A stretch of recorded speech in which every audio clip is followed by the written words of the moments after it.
Good evening and welcome to the October 25th regular meeting of the City of Arcata's Planning Commission. This is a public meeting, and if any member of the public would like to make a comment on any item, there are several ways. If you are on Zoom, when the public comment period opens, use the raise your hand icon. You will be unmuted when it's your turn to speak. If you're on your phone, you can also join the meeting and comment by pressing *9.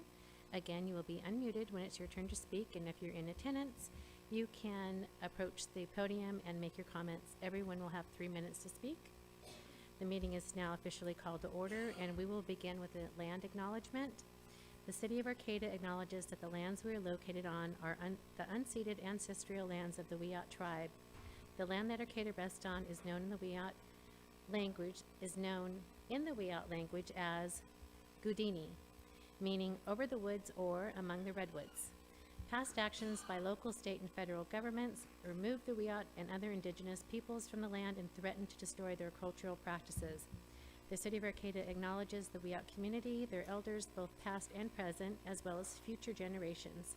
This acknowledgement seeks to aid in dismantling the legacy narratives of settler colonialism. Director Loya, can we get a roll call, please? Yeah, Commissioner Mayer? Commissioner Tagney? Here. Commissioner White? Here. Vice Chair Davies? Here. And Chair Sade Alcock? Here. And then we have Commissioner Figueroa online. And sadly, Commissioner Barstow has tendered his resignation after 30 long years to the Planning Commission, so he is not here tonight. Okay, well, John Barstow, if you're listening, thank you for everything, and we miss you already. We are moving on to oral communications. This time is provided for people to address the commission or submit written communications on matters not on the agenda. At the conclusion of all oral and written communications, the commission may respond to statements. Any request that requires commission actions will be set by the commission for a future agenda or referred to staff. Is there any member of the public here or online who wants to address anything that's not on tonight's agenda? Step forward.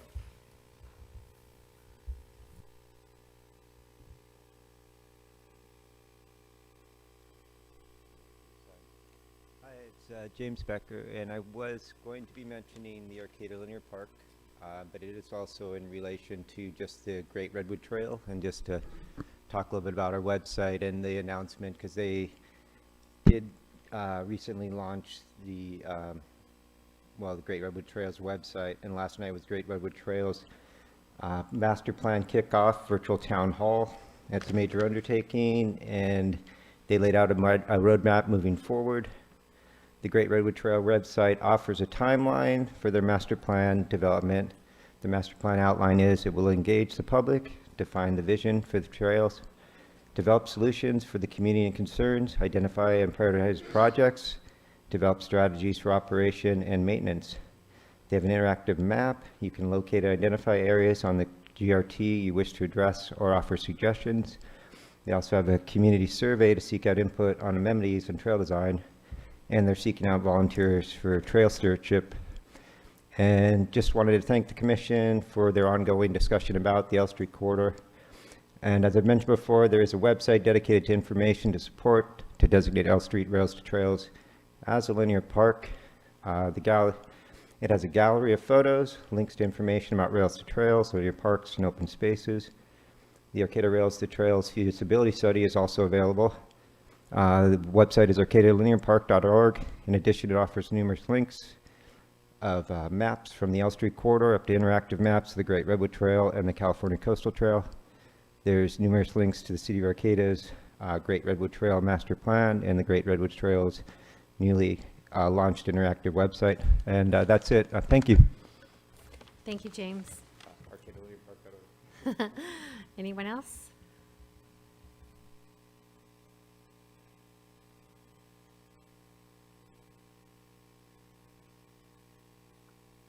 Good evening, Planning Commissioner staff. I will not be alone in recognizing the service of John Barstow to our community. I couldn't start saying anything without saying that first. Thank you, John. I took a month off of the arcata1.com website. I traveled, I reflected, by stepping back, I was able to see some things that I may not have noticed otherwise. In June, I gave a little talk to the Planning Commission. I'm going to repeat with some changes what I said then. The draft plan came out in December 2021. We are 11 months into this process. The proposed date for the adoption of the Gateway Plan has changed. It was approximately 13 months, now 18 months. It's about 20 or 22 months would put us to the end of summer. We're halfway through, and I don't see very much progress. I was very disappointed by the meeting 2 weeks ago. The Planning Commission, I can't speak for what you're feeling. I feel very frustrated. We're still talking about what we're talking about. There's maybe a little bit of a decision here and there. I feel very educated. I'm thankful for this lengthy process, but I don't see it as getting anything done. In other news, there are 2 letters in my possession that are not on the city's website. The link for the city for the September letters is broken currently. When I requested, and many people requested, that the letters be on the website, this was meant to be in addition to the agenda packet. I don't see the letters are in the form of a PDF file, one file. To append that file onto the agenda packet does not seem to me to be a very difficult process. In terms of my speaking to the lack of progress, I see it as a management problem. There's no real leadership as I see it. I'm not sure where the leadership is going to come from. I would like to see this plan in place, but the way it's going now, I don't see it happening with any expediency. Thank you. Thank you, Fred. Chair, if I might interject real quick, I don't know if you want to take communications that are on the Gateway Area Plan at this time, or if you'd prefer No. to have those Is this something taken. not on tonight's agenda? Okay, go ahead. Thank you. No, Yeah. just on nothing on the agenda. I just wanted to say really quickly, I wanted to thank John Barstow for all his years. Just his quiet, contemplative energy that he brought to the Planning Commission will be missed. When he did speak up and give his recommendations, they were always very well thought out, and he had some great information. So anyways, if he is listening, I just want to thank him for being part of the team, and he will be missed. So, and thank all of you. Hopefully I can thank you for your time that you put in to the city before you retire off the bench. So anyways, thank you all as well. Thank you, Patricia.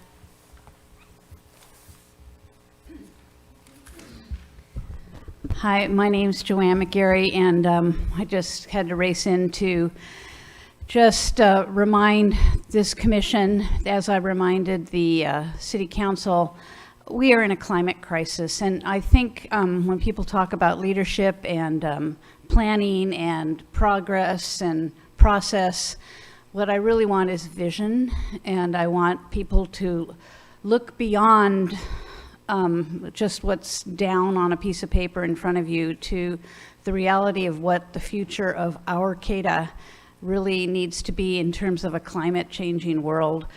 So when we're talking about especially things like car traffic, that should be one of the least important things that our future is considering, especially if it's fossil fueled car traffic. And so designing Arctown for the future really needs to be visionary and climate aware and adaptable for livability. So we get also bogged down in so much of this minutia and stuff that just please look up every once in a while at the big picture, what I call the overview effect of what we need as our small little rural college town, which is how I identify Arcata as. It's not an urban place, it's a small rural college town. But we in the Redwood country can really pave a path of vision for the future in a climate changing world. So I applaud you for your commitment to this city as being on this commission, but please think into the future when we're discussing things about right now. It's just vitally important for our community and the world. So thank you. Thank you, Joanne. Is there anyone online? Yes, we have one. Go ahead, Jane. Good evening, everyone, and I too want to say thank you to John Barstow. I know what it's like to be on these committees and commissions and be on them for years and years, and all the time you engage. And so I want to thank John for all his service, and I want to thank all of you for all your service, because I know how long it takes those of us in the public to read all this and try to respond thoughtfully. I do have one issue. Although I want to back up what Joanne had to say, I think we do need to think about the need to retreat and where we're going to go and how we're going to do that. But aside from that, I also want to raise an issue that came up at one of the meetings regarding the Brown Act, and whether, if a subcommittee is set up to deal with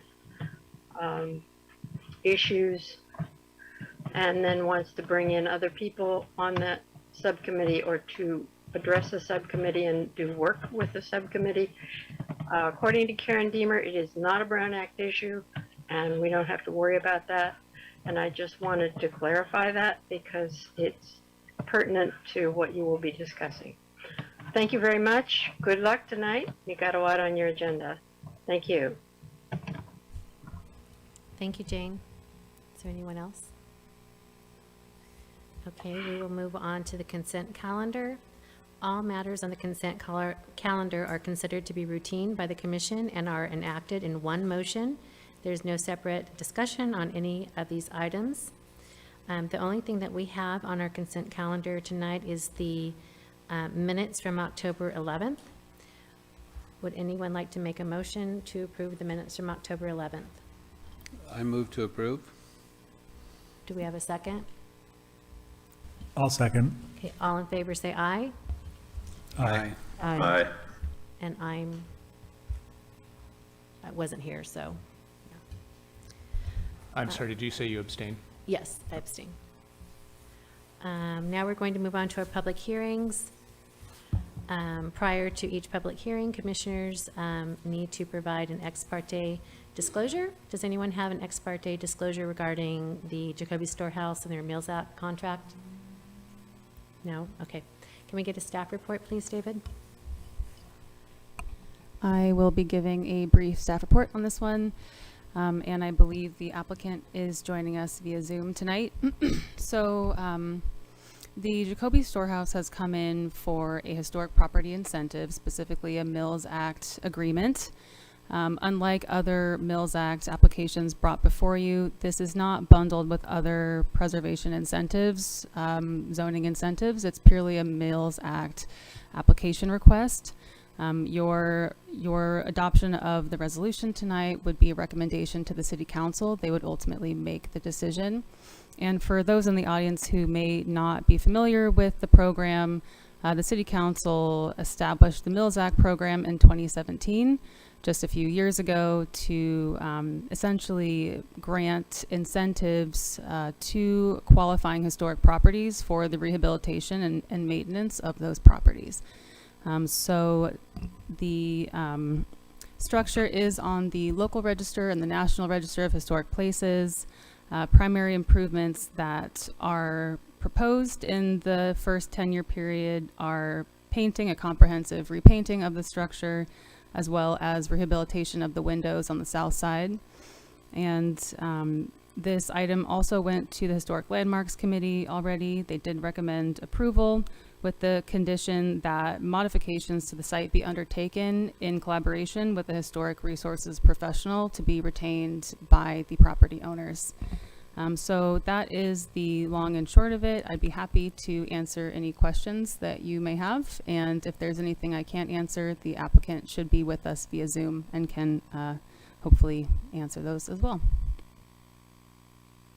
Okay, thank you. Are there any questions for Dilo?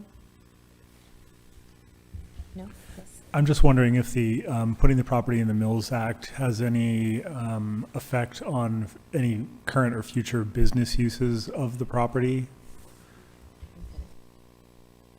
I think the short answer is no.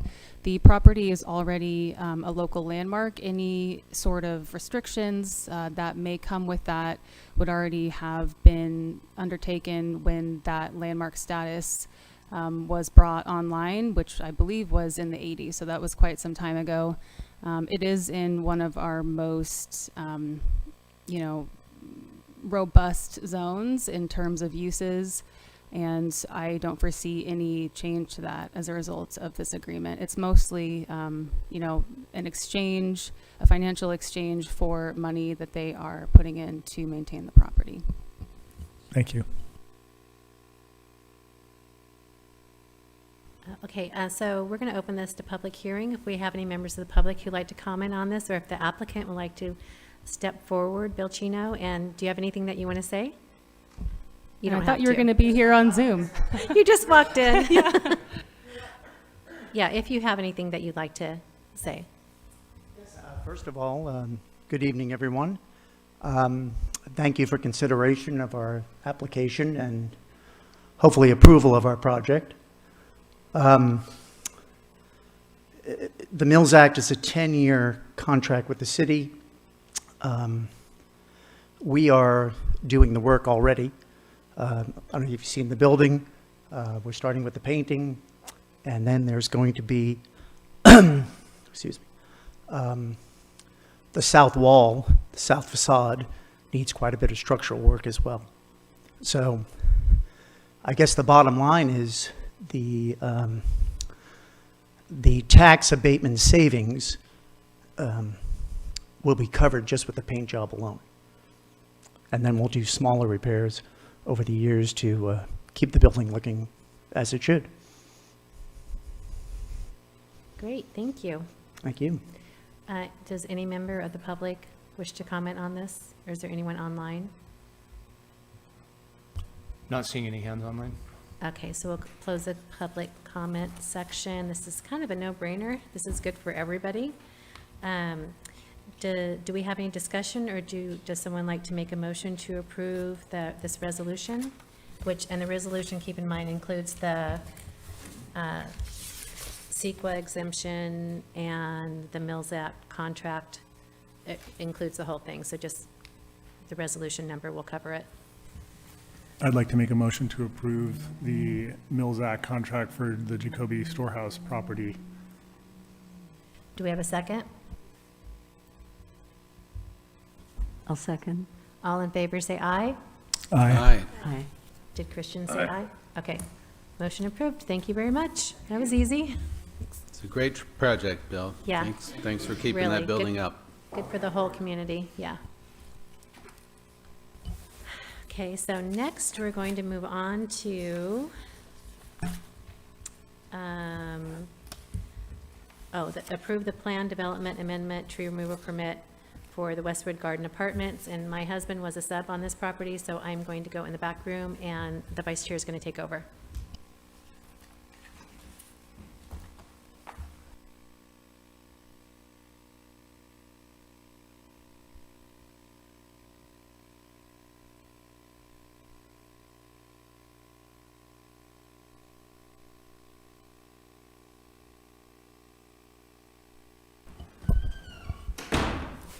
As the chair indicated, our next item this evening is to approve planned development amendment, tree removal permit, and design review permit for Westwood Garden Apartments at 2351 Westwood Court. Before we get started, do any commissioners have an ex parte communication to share? Yeah, I was contacted by a number of people since our last meeting. Relina Crixton, Adam Taylor, David Mormon, Jane Woodward. I've also visited the site numerous times since about 2002, and most recently this last week on my own, not in response to anyone's invitation. Thank you, Judith. Any other commissioners, ex parte communications? Okay, then let's start with a staff report next. I'm sorry, just to clear up the ex parte, Commissioner Mayor, were there any communications that you felt like you needed to disclose that aren't part of the public record already through those communications as part of your ex parte that you need to bring into the public forum? No? Okay, thanks. Good evening. My name is Joe Mateer, Senior Planner with the City of Arcata and the assigned planner for this project. We saw this earlier in September. The Planning Commission asked that applicants come back, and today is our meeting for that. It's a redesign. I'll try to be really brief with it. I know there are public members and the agent have presentations they'd like to present to the Planning Commission and the public as well. So the planning staff recommends approval of this project. It's a plan development permit, tree removal permit, and design review. We ask that the Planning Commission adopt the Class 32 and Class 33 categorical exemptions that are found in Attachment A, Exhibit 1. It's an infill development project, and then the small habitat restoration project for some of the James Creek riparian enhancement program that staff is recommending be included in the project approval. The findings of approval are you find in Exhibit 1 of Attachment A, and the conditions of approval are Exhibit 2. Staff is making this recommendation based on the application material in compliance with the city's land use code and general plan policies. This is again the vicinity here. We have the location is just off of this is Alliance here, Alliance Road, and this is the Westwood Shopping Center here. Westwood Court is along here. It's a dead-end road. There's another side road that comes out Chestnut into Stewart that you can then access Alliance here. So it's about a 5.2 acre site. The project is located on 4.5 acres here. And then there's this area down here that's about 0.7 acres of, it's already fenced in, most of it. The riparian area of Janes Creek comes through here, across Alliance Road, through this project here, this subdivision that goes right in between these buildings right there, and then out through here, and then heads south down. There are 3 existing structures here that are the 2-story apartment complex that have 60 dwelling units. These light colored structures are 1-story single carports that will be demolished. There is this large open space area in the middle, and off to the west here is Cal Poly recently purchased this property. It's a part of an annexation that the city adopted a few years ago. They have the single family residential development up in this area up here. To do kind of a layout, the existing structures are the light brown or the brown color here, and then more of the brick color are the 11 new structures. They're going to demolish the carports here and rebuild 2-story structures with the carports below and apartments above. This here is a new design that we didn't see before. It is a detached structure that used to have a storage and laundry facilities. They're going to demolish that and rebuild a 2-story structure with laundry facilities, motor vehicle parking, and apartments above, and then covered storage for bicycles and private storage as well. So there's one of these located here, and then over on the south side here.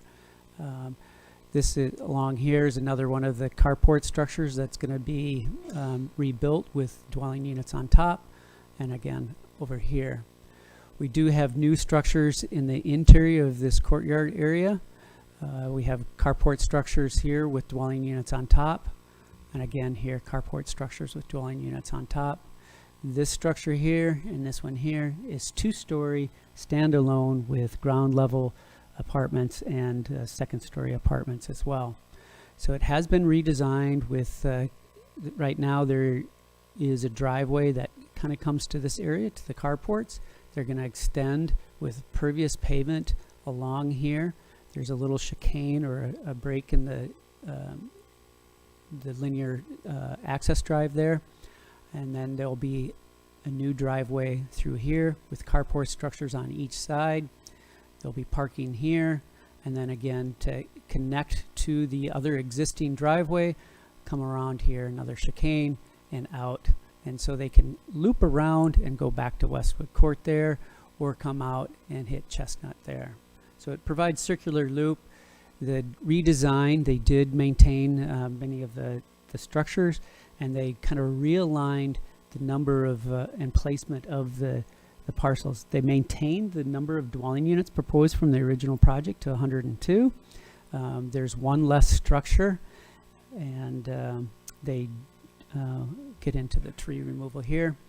They're proposing to remove 10 trees. Before, I think it was over 20, there were 49 trees together, but now they reduced it to 21 total. 10 of the trees require a tree removal permit because they're greater than 16 inches diameter. So they are maintaining some of the trees along the just outside the existing development in this courtyard, and then the perimeter ones along here as well. But there are some trees being removed for sure. The redesign of the architectural elevations includes roof dormers. These are just false architectural features that they add to them. There's different siding material. We have the vertical siding on the elevations here, and then we have horizontal siding on this side, and then there's a combination of shake, vertical, and horizontal siding here. Staff does recommend that this portion of these are the carport structures. So this is the back side of the carport structures. And we felt that this is still an unbroken, long linear wall plane that could use some breaking up, and they could even, just continue some of the elements of this and just bringing them down and put vertical siding there, or the shake siding or something like that. So it seems like a pretty easy fix in staff's opinion. And so these are some of the kind of the design for the carport structures with the dwelling units on top. This is a version of the 2-story with dwelling units on the first floor and second floor. Here we do not have that long continuous unbroken wall plane, because we do have the French doors here and the entrances and windows on there. And then this is the combination of the apartments on top, laundry facilities here. There'll be vehicle parking in one of these bays, and then bicycle parking in 2 of them. All the bicycle parking is going to be covered. There is a slight reduction in the number of proposed bicycle parking before. I did talk to the agent about this. There are plenty of areas to disperse outdoor parking for bicycles, so they could easily increase the number of bicycle parking spaces. Previously, they almost had a 1-to-1 motor vehicle parking spaces to bicycle parking, but now they've reduced that to meet the code, and it's close to 50%. I think it's over 50%. Again, the findings of approval are you'll find in Exhibit 1 of Attachment A. It includes the adoption of the environmental categorical exclusion findings for a Class 32 and a Class 33. That's an infill development. The findings do include information regarding making those findings. And then, of course, the findings include the plan development permit amendment, tree removal permit, and design review. Previously, at the last Planning Commission meeting, there was some discussion on the ability of the Commission to make those findings. Staff believes that you can make those findings, and I know the Director does have some other follow-up response to that after I'm finished here that he'd like to address the Commission on and the public as well. The conditions of approval are, again, the architectural features. We included the enhancement for the Janes Creek riparian area. There's some access easement. We'd like connectivity between the Cal Poly property and there's policies that we have in the city general plan for connectivity of our neighborhoods. Kind of a tree removal operations plan because it is going to be an active living site here in construction where there are going to be people going and living in their home while this activity is occurring. So we try to minimize those impacts. There is a known raptor to live in the area. And so through our consultation and referral process with the Department of Fish and Wildlife, we did come up with some workarounds on that. The agents have contracted with a biologist to consult with Fish and Wildlife to ensure that there is no impact on that raptor there. And then there's the transportation improvements as approved through a adopted focused transportation study reviewed and approved by the city engineer. And then many of the others are just standard conditions of approval. Again, staff recommends approval of this project. I'd be happy to answer any questions. I'll kind of really give a lot of time to the agent and the commission to have that dialogue. And I do know there are public members that have a presentation as well. And I'll pass it over to the director unless the chair and the planning commission have any questions for me at this moment. Briefly, Joe, that architectural feature, the long continuous wall, is that something we want to work out tonight, or is there an agreement on the side already with the applicant? Staff added it as a condition of approval that could be taken up through our review of the building permit. When we do plan review process, we'd ensure that that's there. The planning commission, if they want to go ahead and determine that now, feel free to do so. That would take some of the burden off of us later on when we do the building permit plan review check. Thank you. Yeah, I have a question.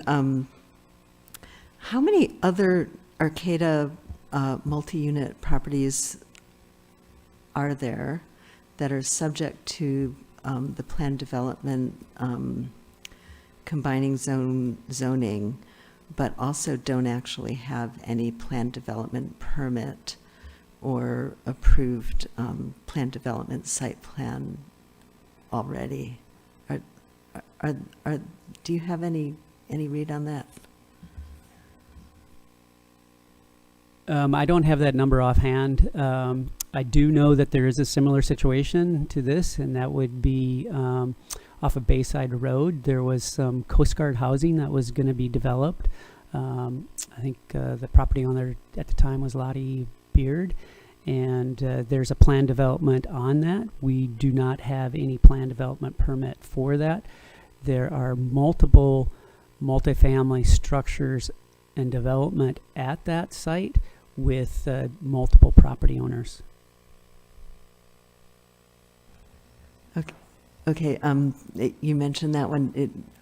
Do you have any idea if there might be several more, or is this really a fairly unique situation? And the reason I'm asking is that what we do or don't do tonight, is clearly going to provide a precedent for other cases that may be similar. We'd have to do research to figure out how many of the PD zones don't have existing permits. We don't have that information on the top of our head. I think the risk of precedent is pretty minor in terms of, you're effectively issuing a de novo permit. So whether it was an amendment or an initial permit is, it's a distinction without difference, I guess, is how we view it at the staff level.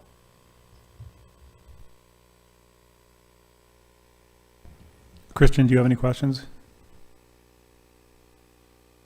None right now. Okay, thank you. Given that, we'll move to public comment, and the applicant has the opportunity to speak first to this project. Sure, go ahead, Kimberly. Sorry for the delay. I'm really happy to hear that there's going to be less trees removed, 10 of which are over 16 inches. I was just curious about the biggest tree, if that's actually going.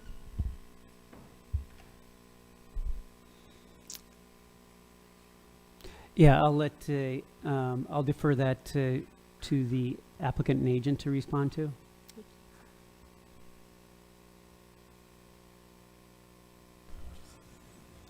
If the applicant would like to speak, we are ready for you.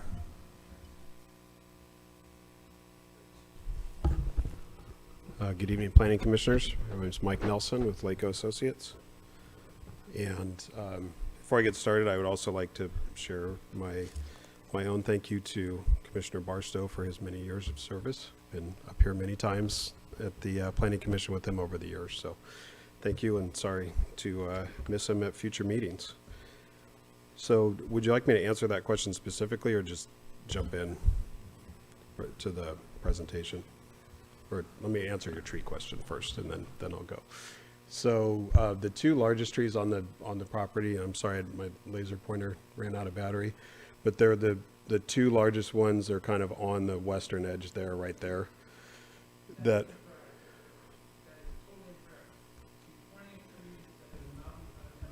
I'm sorry.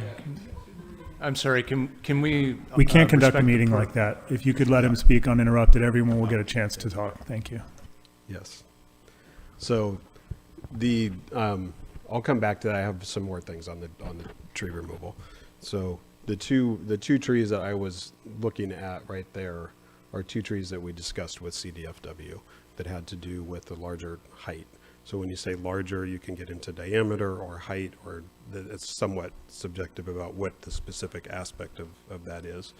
There is not a difference in your land use code or the tree removal depending on what that actual size is. It's just greater than 16 inches. But we did specifically discuss those trees in that area with CDFW. So I just wanted to start with thanking everyone for the comments that were received last time. There was a lot of discussion at the last hearing. I was not able to attend myself, but we did listen to the concerns from the Planning Commission and from the community. We understand we can't address every single comment that every single person has on a project, but we have looked closely at a lot of the concerns that we heard the most of, and in particular from the commissioners, and took a closer look at the overall design of the site. Our client definitely pushed us and took us to task to say, come back with a better plan that can be more supported by the community and still maintain our unit counts and approach. So go ahead, Joe. Thank you. So I'm going to be pretty brief because I think we'll have a lot of questions that we may want to come back up for. And I think Joe Mateer did a great job already kind of summarizing a lot of the key updates to the plan. But I'm just going to hit the key project changes, the requested exceptions we have, and a little bit of discussion about drainage and permeable paving. So we have the site plan redesign, we have the tree removal reduction, we have some of the architectural features that have already been pointed out. We went to all covered bicycle parking that we did not have before. We also added a little bit more overall parking, so there's some guest and some drop-off spots, as well as adding another ADA space and adding some motorcycle spaces. Go ahead. This is just a quick flyover. Hopefully this works. This should give us a quick little SketchUp view of the site, just to kind of help with see some of the mass and the scale and how the buildings fit together with each other, and showing the existing and the new ones coming in. It's only about another 20 more seconds, but it just gives a kind of an overall perspective of how the site all fits together. It can be hard to see that just looking at two-dimensional plans in black and white. So it also shows that we have varied the colors. Last time there was kind of mostly all the same colors. We have a more varied color scheme with variation between the units and the unit types, as well as some of the other features that Joe has pointed out already. Go ahead, Joe. All right, so it's just kind of run through the retained landscape trees. So This shows the areas where most of these were slated for removal in the previous plan, so we've gone back and taken a closer look at that. There is still some tree removal in this area along this western line that we really needed in order to be able to get enough parking spaces in there and add more ADA units and still make that work. But these are all retained of what's existing on site. Go ahead, Joe. Then these are new landscape trees that will be planted. So even though we had a significant reduction in the tree removal, we kept the same number, 33 new trees to be planted that was in the previous plan, and they'll go into these areas. Some of these areas in here are a mix of existing landscape features that are there, but there'll be more landscape enhancement in those areas. Go ahead. This is the more detailed landscape plan. So the illustrative plan just kind of shows how things fit together. This is the detail of which trees, which plant types, what gallon sizes, and, a little more detail on which ones in which locations. One of the things that was discussed was kind of the integration with, the Cal Poly site next door. How could we coordinate better with them? It is still future and not a current plan there now, but when we looked at kind of the site redesign, we made sure that we included a location for where there could be an access and a connectivity there. We originally looked at it coming sort of straight down this road, but it would have required the removal of all 3 of these trees. So we brought it around here to where it's closer to the property line, and that would allow an emergency access there to Cal Poly site in the future.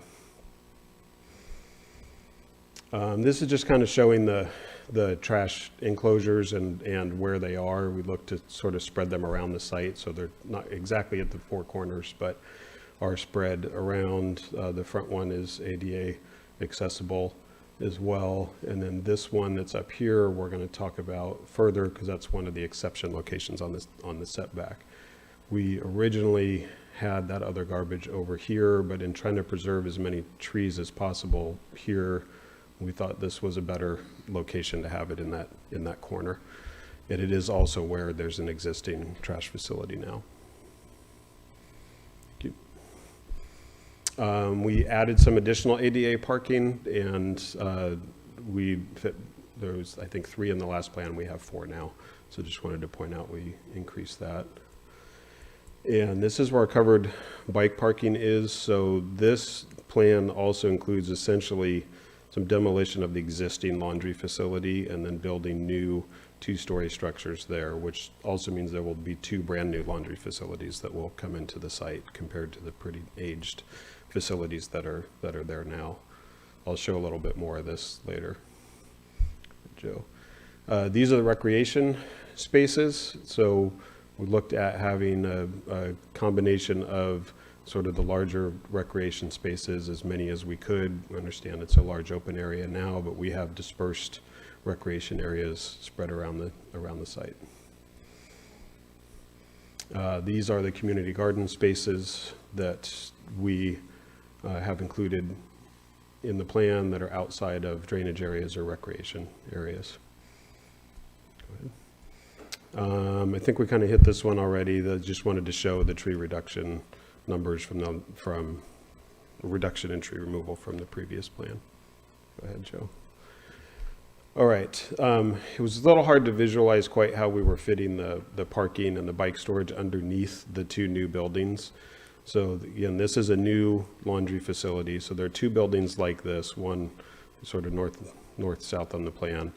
So a new laundry facility, these are all bike parking spaces that all meet the 2-foot by 6-foot. I have to say most facilities you see around town, especially older ones, weren't really built to have this much area for each individual bike.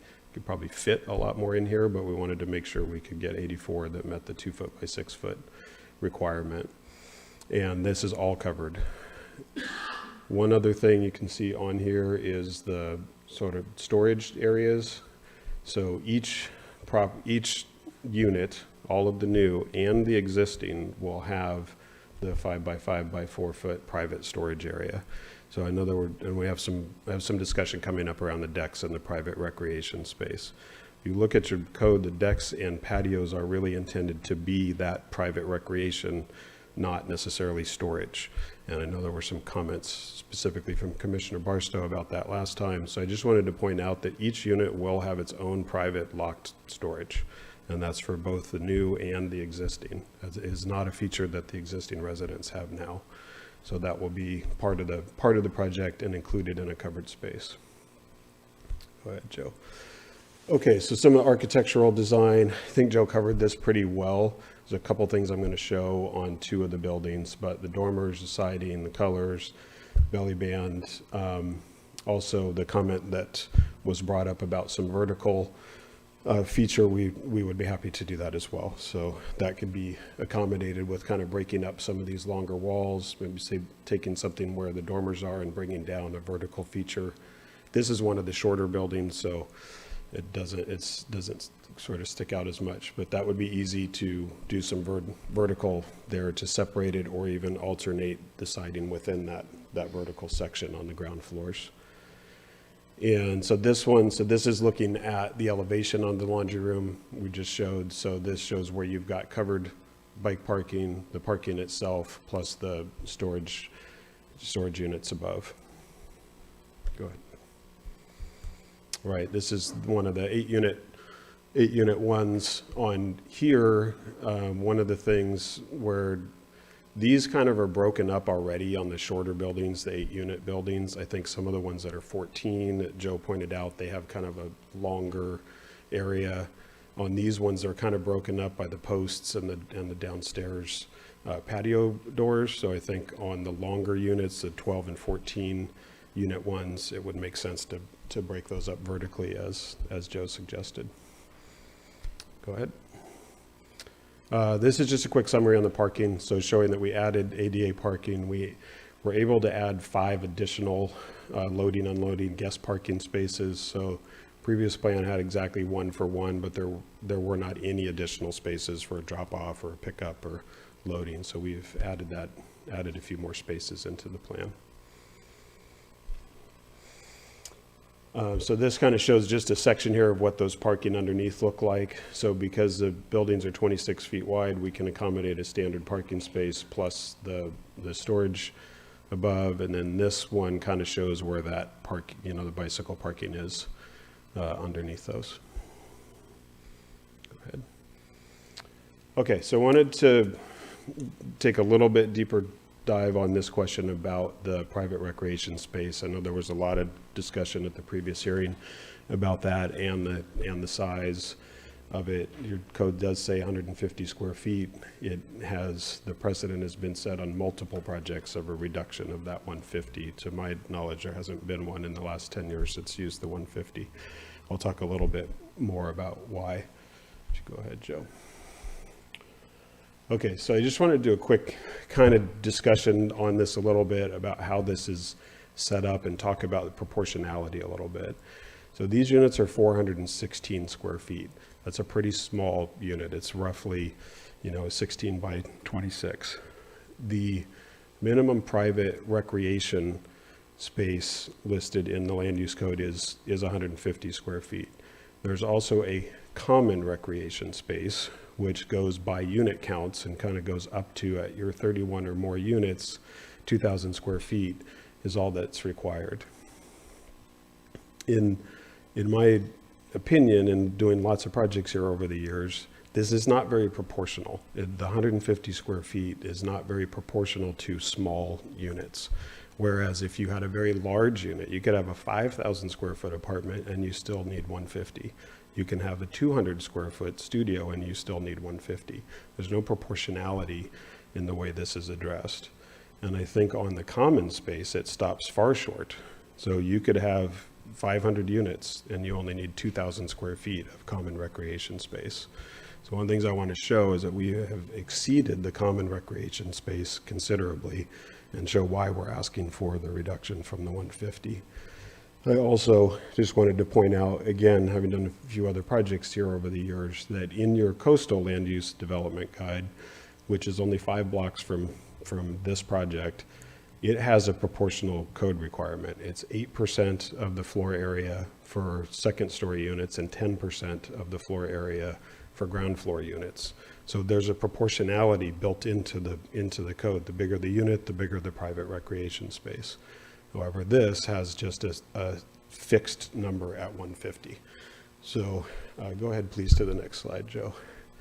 So if you look at this, so in the coastal, in the land use development guide, these units at this size would require a deck size of 34 to 42 square feet. Land use code requires 150. That's 36% of the floor area of these units.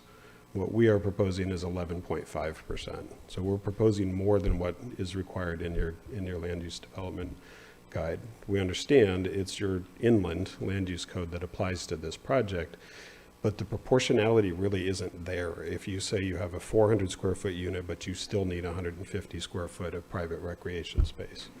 And one of the points of the planned development zone is, in the way it's written in your code, it allows exceptions. It expects exceptions to occur. And it's because there are trade-offs for the greater value of the project and other opportunities. So we exceed the common space by over 4 times. So only 2,000 square feet is required. We have 8,366. As an offset of that, we're asking for an 11.5% of the floor area, which exceeds what your land use development guide would require. So I just wanted to run through that in the concept of looking at proportionality to the size of the units themselves relative to this particular recreational space. Go ahead, Joe. Okay, this is the only other requested exception, which really has to do with this one trash enclosure that's kind of up in the northwest corner of the site. And the other 3, they all work. We don't have any exception requests for them. The reason for this one is because we're a little tight on space. We're trying to avoid additional tree removal, and it doesn't show quite as well on this snip, but this is designed so that there's actually a pull-in space right here. So someone bringing something from their unit or their apartment or coming in could actually pull in right here and be able to unload their recyclables or trash. If we turned this, more parallel to that turn, we could get out of the 5-foot setbacks. This is a relatively small thing, but there's some reason why it was laid out this way. And again, this is the only other exception we're asking for, which we think is appropriate given the PD zone. Go ahead. All right, there was a few things that were brought up around drainage and approach on that. So as Mr. Matier pointed out, we have still proposed that all of the new asphalt pavement be pervious. When we looked at the site coverage, the pervious requirements, we don't need the pervious paving to meet our drainage requirements and our LID requirements, or to meet our open space requirements, because your land use code also allows you to count pervious pavement as open space. We don't need it to meet those requirements, but we are still proposing that all new pavements still be pervious paving. So just wanted to point that out. What that does is give us a little bit more conservative approach on the drainage. So we've modeled it for all surfaces for being pervious, but being impervious, you're going to have more groundwater recharge and drainage there, which supports the LID approach. And that is it. Chair, I have a couple of questions, if you don't mind. Go ahead, Dan. Yeah, how do you calculate common space? So that's it's described in the code, and the common space, which is recreation space. I don't recall the actual land use code, but Joe could probably check off the top of my head. But it's listed as common outdoor recreation. There are certain minimum sizes, like I think it has to be 5 feet by 20 feet as a minimum to count as that recreation space, the common recreation space. So we've looked at locations where it was not used for drainage, not used for gardens or landscape, and looked at those as that common recreation area. So there's a minimum requirement of the size of it. So you can't just count a little tiny corner. I believe it's 5 by 20 is the minimum. Okay, next question is bike and car parking, are they unit specific?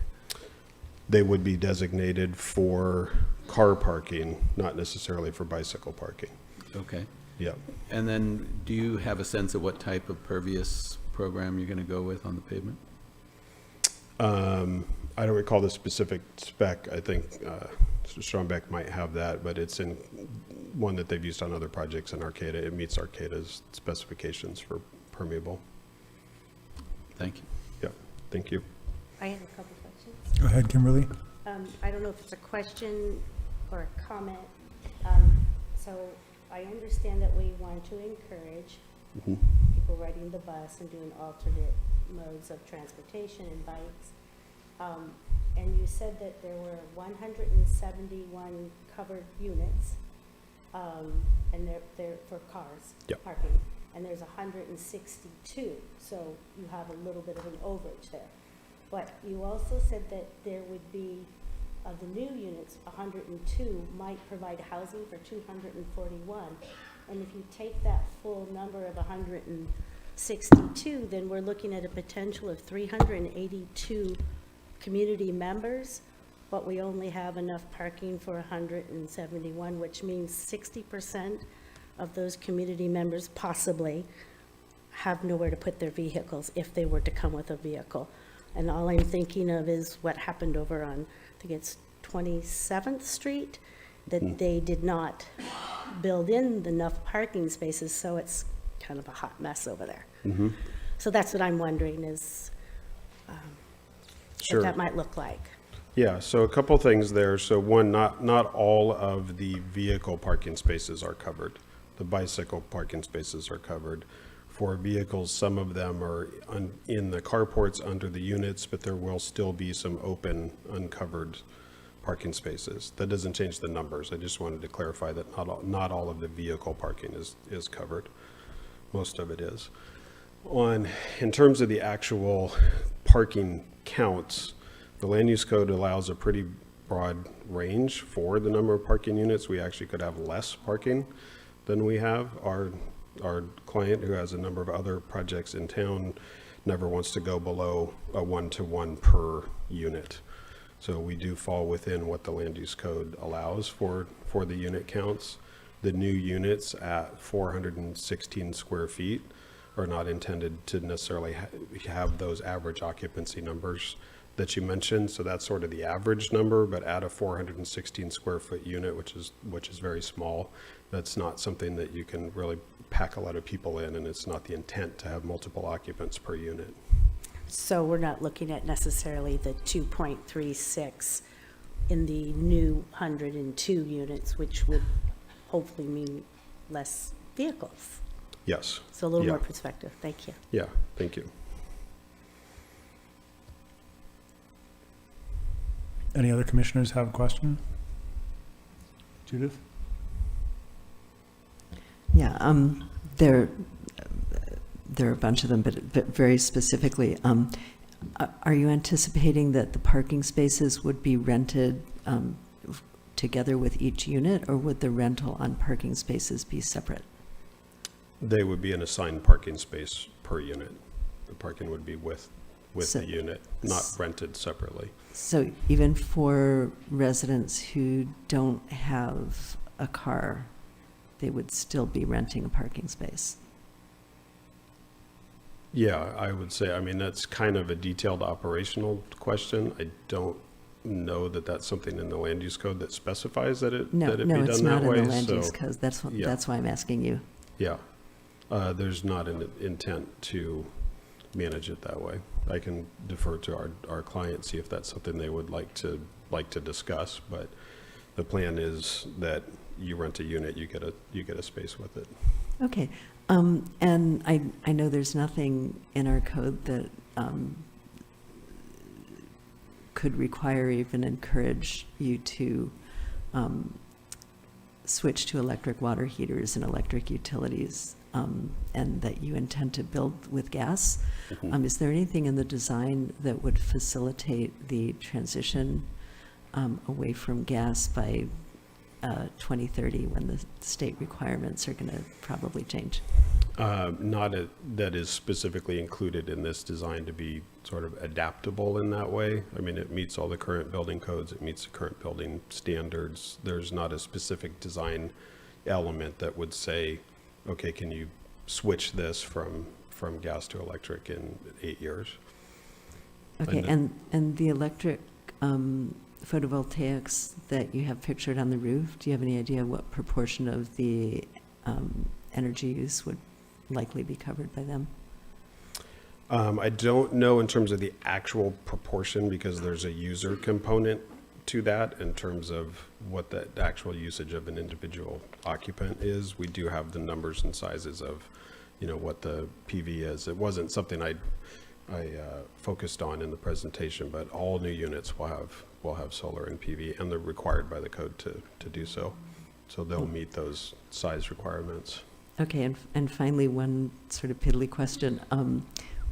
When you were designating those distributed, rather small recreational spaces and community gardens, did you do a shading analysis that we could see? Because when I was looking at the locations of things like the community gardens and some of those small recreational spaces, the two-story buildings seem like they would shade them out for much of the day, much of the year. We do have a solar shading analysis that was included in the application relative to the building shading, and if there's any shading on the adjacent properties, which is spelled out in the land use code. We did not do a specific solar shading for community garden purposes. Okay. Thank you. Yeah. Christian, do you have any questions?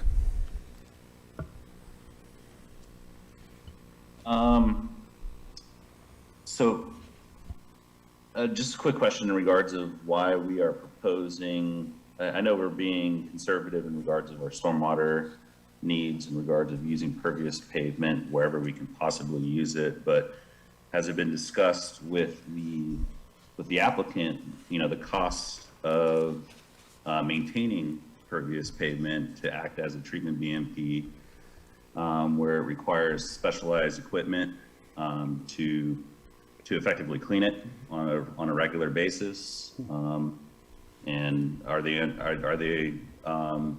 do they fully understand the cost that it will, and the effort that it will take to maintain such facilities?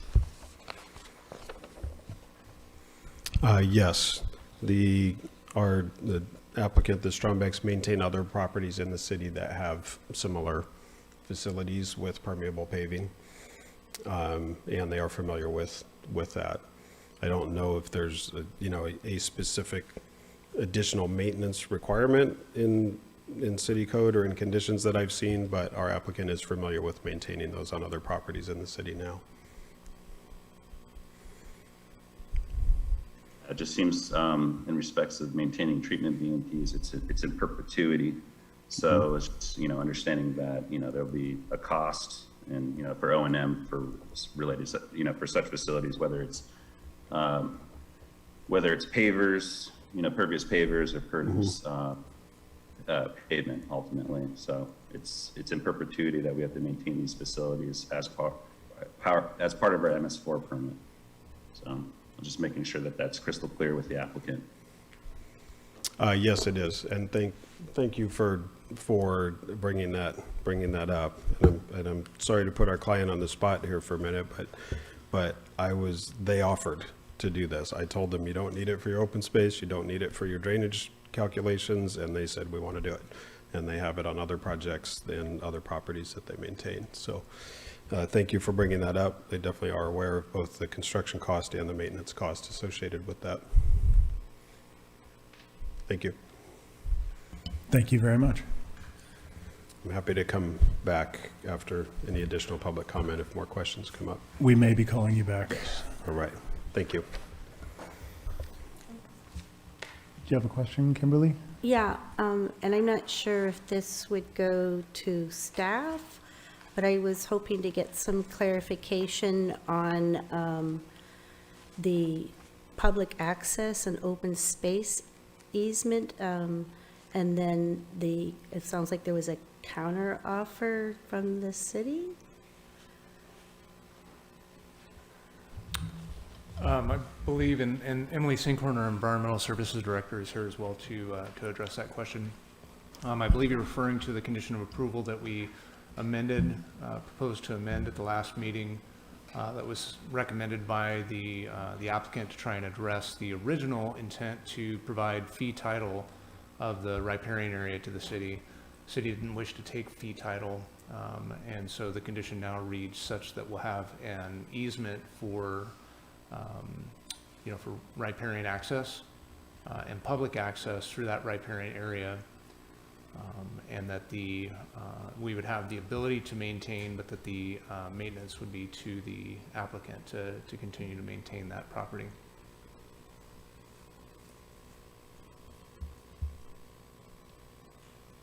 And I think that's mutually agreeable at this point.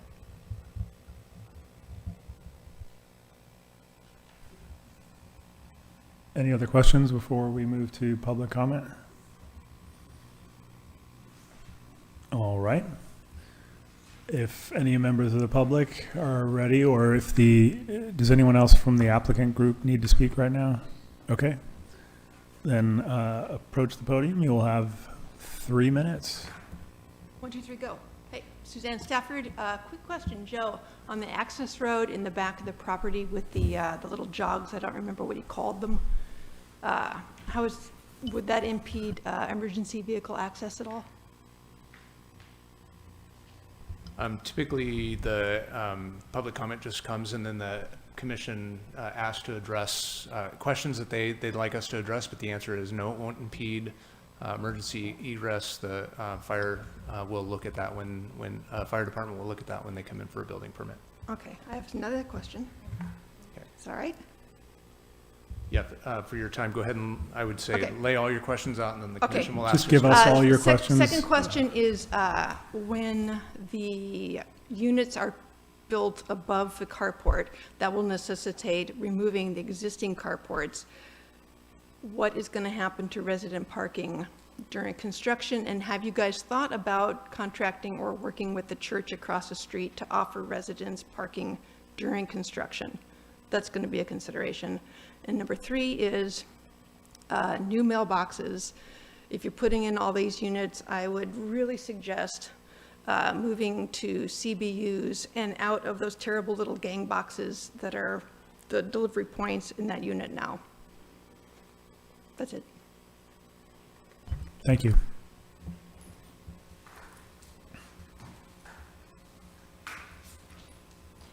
Hello. Before we start the clock, Commissioner Davies, I have a request for staff. May I have some water?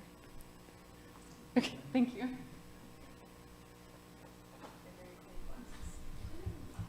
And I believe Vice Chair Davies' request would be to consolidate some time, and so I believe Ms. Christensen has some folks in the audience who are willing to concede their time, and so you may want to ask how much time she feels she'll need. How much time are you putting together altogether, or need for your proposal? No more than 20 minutes. But I have enough people here to facilitate that. If everyone could raise their hand who's willing to give up their time, we've got enough for 15 if you'll allow it. 15 it is. Okay. Can we do 20 just in case you guys have questions?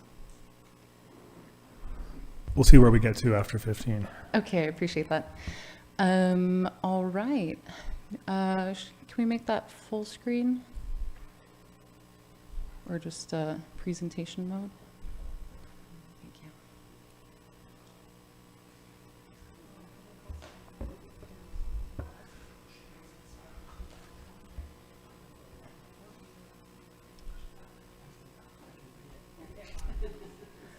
Okay, wonderful. Thank you so much. So here we have the outline that I will be taking you through tonight. I also went through the agenda packet over the weekend, like yourself, and made some notes. Without further ado, let's get started. Okay, welcome to Westwood Garden Apartments. This is a view looking into the courtyard from outside of first-story patio.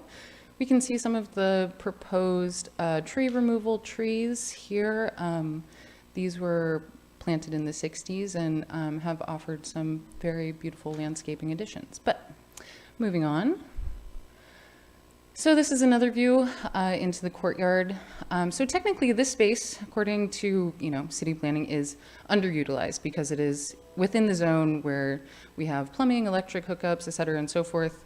However, I would like to acknowledge and just talk about tonight that access to green space is really important for not only health, but happiness. And I think if the pandemic taught us anything, it was that beauty and recreation is just as important as water for healthy living. So moving on, we've got some other views of the courtyard. So this is coming into the space. Now, if anyone hasn't gotten the chance to see the courtyard area, these are all for your benefit. So this area is used for picnicking. You can see one of the two playground equipment in the background. We grill here, get together. Okay. So one thing we're going to touch on tonight is personal private recreation space. So this is a view of the space that one of the tenants has in their backyard. So you can see it's being utilized here for gardening. There's a living wall made out of chard that also supports a lanternberry plant as well as other garden items in the garden.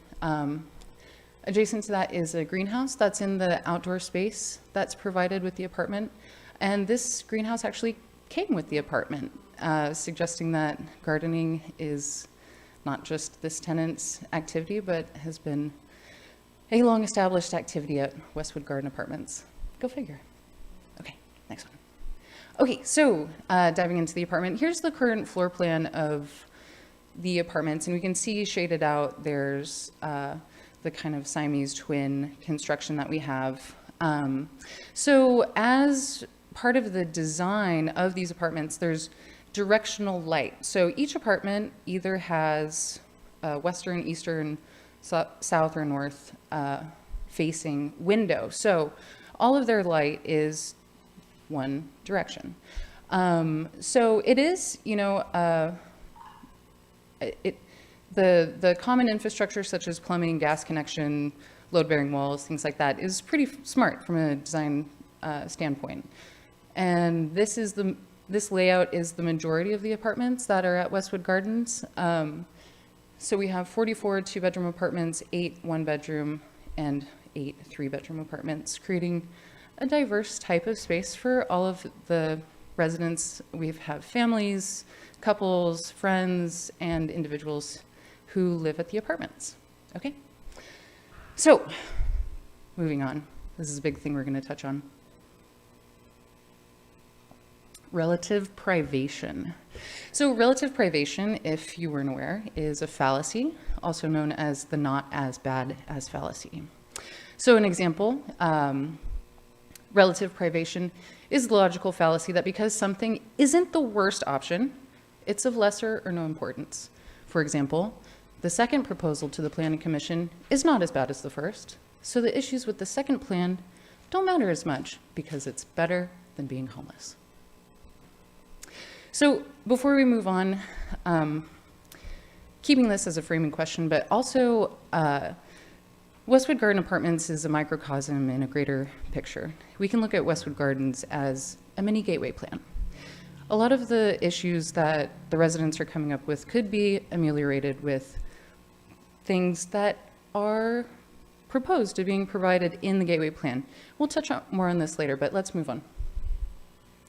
So again, here's a view of the private recreation space. We're looking at the view from the back door, and highlighted in red here is the new border or boundary line of the private recreation space with 48 square feet, which is smaller than the staff's table here, just for scale. So the issue that we have primarily with the reduction in the allotted square footage is not so much the fact that personal patio space is going to be reduced, although it is a very important factor, especially when you consider the patio is an important source of food. So it's not, the issue lies not only in the fact that this heavily utilized space is being reduced, but moreover, that this exception allows for the buildings to be placed unreasonably close together. This causes a number of grave issues which render any personal use space all but a formality. Okay. So we're going to dive a little bit more into the plan. As has been noted before, the 150 square foot reduction, the exception to the, it's been the exception so much that it has become the rule. So, yeah, that's kind of funny. But, you know, the proposal relies on this reduction of personal space. And it's not to be efficient necessarily as it is to be as compact as possible. And so we're going to take a look at the north-facing apartment here that's circled in yellow. There's a yellow icon there that displays sort of the viewpoint of where we would be in the next slide. But before we move on to that, so already this apartment, because it's northern-facing, it you know, gets northern light. It's not as much as western or southern or anything like that. But by placing a building directly in front of the light source, there's going to be a vast reduction in that. So this current layout, having direct sunlight for part of the day, inhibits mold growth and unhealthy living conditions, not only for the tenants, but also just for the structural integrity of the building. Okay, so let's move on to the next one. So here's a visualization of where that building would be next to that apartment. So that icon right there is where we were looking down the line. Here we are. We are using the fence as a measurement for 12 feet so that we have an accurate display of where the new building would be in proportion to the next, as well as the sidewalk that passes in front of the tenant's bedroom windows that we see. Okay, next slide. So this is a current view of one of the second-story tenants. They have an eastern view, so nice morning light, you know, relative privacy. So, you know, the Westwood Garden apartments were built, vapor barriers were not necessary in construction. I'm not even sure if they were utilized at all. But the building materials were inherently stronger due to just, you know, the growth patterns of trees, you know, when that lumber was created. So much of the building's infrastructure is true to the original design and hasn't been updated, but it has been well maintained, very well maintained. And I think it's just a testament to the overall quality in general. So, you know, this is important. Direct sunlight is not only needed to ensure healthy living for residents, it's also needed to ensure that mold does not proliferate in the building structure.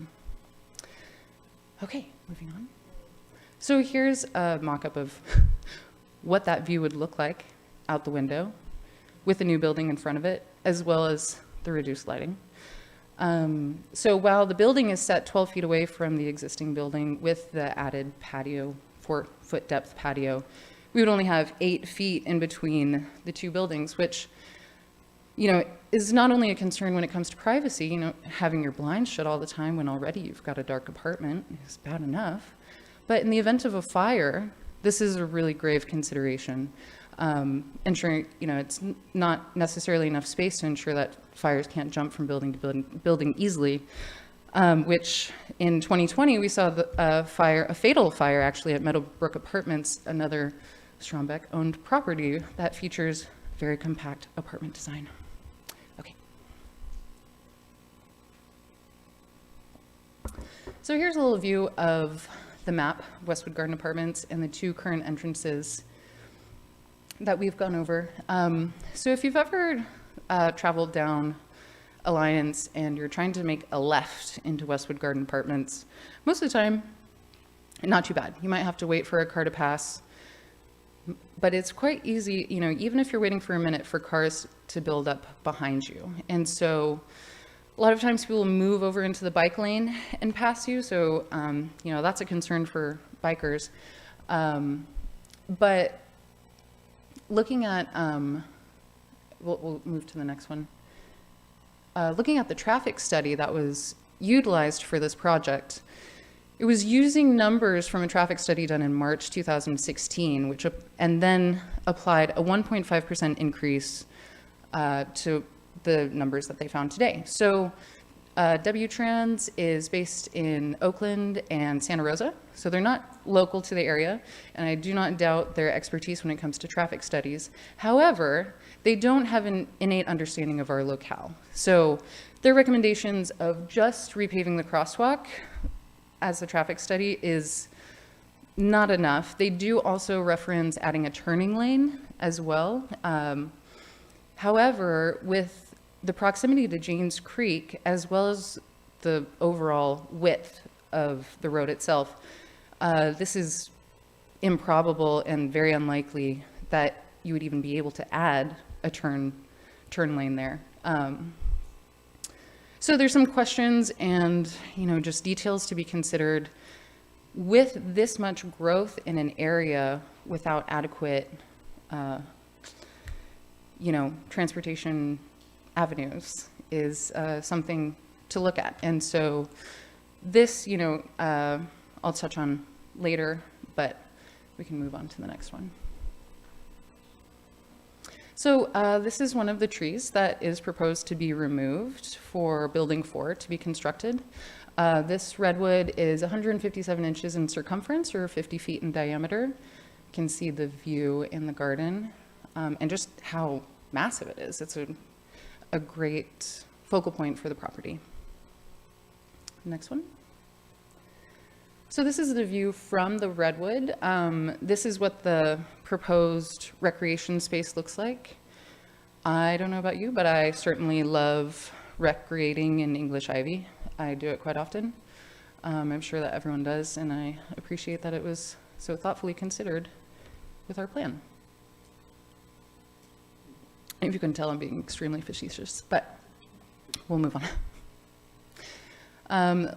We're going to take a look into, there's a typo on this page. It's not 418 square feet, it's 416 square feet. So this is one of the proposed floor plans for the 1-bedroom, 1-bath apartment, which we should note, every single unit that's proposed in this plan is a 416 square foot, 1-bedder.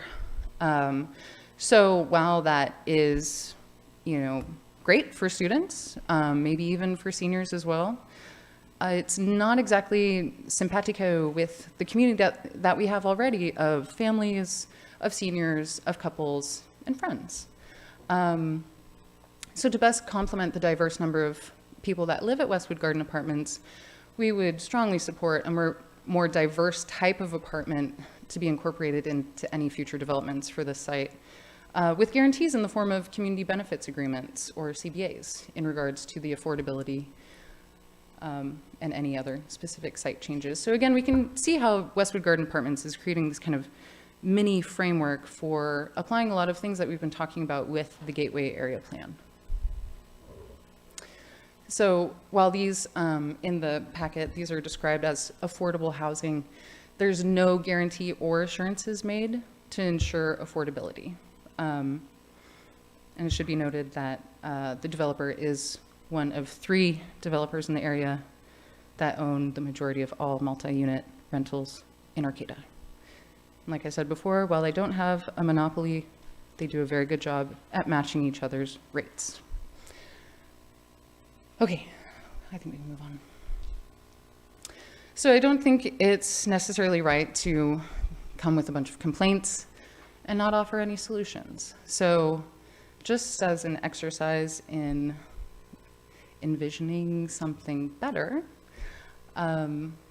we can look at the next slide just to put things into context.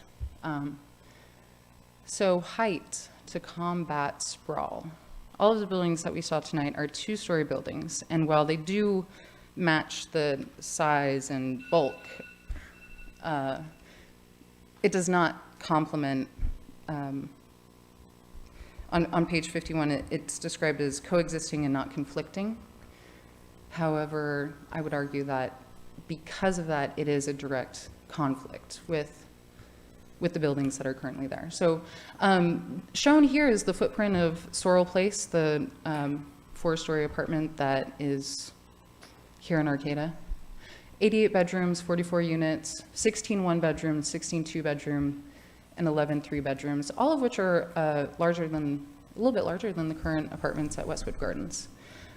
So at 4 stories tall, this building would not be taller than the existing trees. So I don't think, even though it's taller than the existing buildings, it's not necessarily out of place in the sense that we're looking at. It's set back far enough away from the existing buildings that we still have privacy, and we're able to retain 90% of the green space. Now, like we heard before, permeable pavement is a drag to upkeep. What a big cost. And so, I'd like to just submit for consideration a different permeable flooring called grass and just earth. Okay, next and I think final slide. So or maybe not the very last one, but so in conclusion, just to really make this super clear, the Housing Accountability Act does not limit the Planning Commission's discretionary authority in this project. You have discretionary review. You can review this with discretion. Move on to the next one, please. So yes, we need housing. We do need housing. But moreover, we need housing which will serve our community into the future. This project is objectively and practically inferior to the quality and standards that we as a community need to grow in a healthy way. The proposed plan is an obvious bid to extract as much profit from the community with no regard to well-being of current and future residents.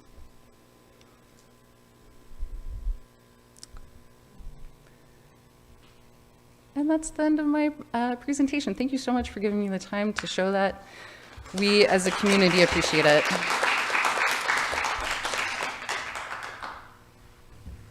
Thank you very much. Are there any other speakers? Sorry, go ahead, David. Sorry, Vice Chair. Yeah, just a note on a quorum. In the Planning Commission, I understand the desire to express your appreciation, but just so that everyone can feel included, please no clapping or booing at the presenters. Thank you. Is there anyone else who would like to speak on this project?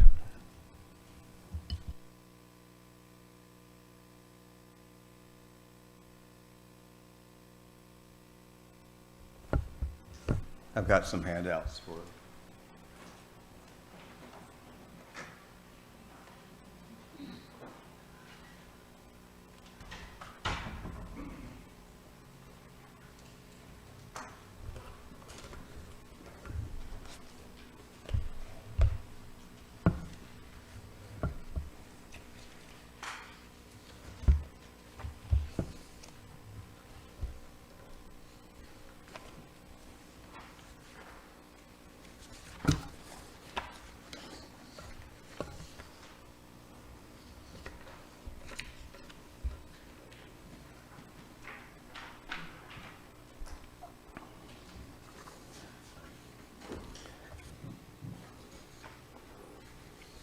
Yes, thank you. I presented two handouts. In the packet, there is no solar shading. The applicant said that there is solar shading in the application. I took it upon myself to make some solar shading diagrams. I think in answer to your question, Commissioner Mayor, the gardens look like they'd be shaded quite a bit at the time. The difficulty that I have with this project is that the buildings are too close together. They each shades the other for at least 3 or 4 months of the year. When a person looks through the window of one building, they're looking directly across another building, sometimes just 12 feet away. Particularly the buildings that are on the perimeter, and specifically the one on the north side, it's, as has been pointed out, these people don't get much light anyway, and to have a 2-story building 12 feet away is a pretty difficult situation. In terms of the other handout that I have, there's 2 floor plans. One of them I presented a month ago, and it's the floor plan for these units hasn't changed. When someone walks in the front door, they're walking right into the kitchen sink. I think that could be improved tremendously. The other is the drawing of the ADA units. They're the same size as all the other units, 416 square feet. At least that's how it's indicated in the drawing. I think this is a really substandard ADA unit and should not be permittable. I think the developer could make the ADA units larger, perhaps 1.5 times as large.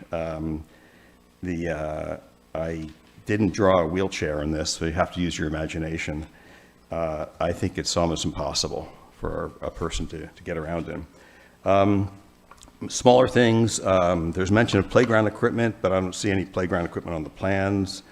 The bicycle storage, while it's covered, I think they should be bike lockers. Having bicycles stored outside is not something that most bike owners would want to have for theft. And the 3D video that we saw was great, but does not show any solar shading. The existing private decks are 15 by 23 for some of the residents. That will be eliminated. And as I said, the buildings are just too close together. The criteria that I use in evaluating things is, would I live there? Would I let a child of mine live there or a relative live there? I would not in this case.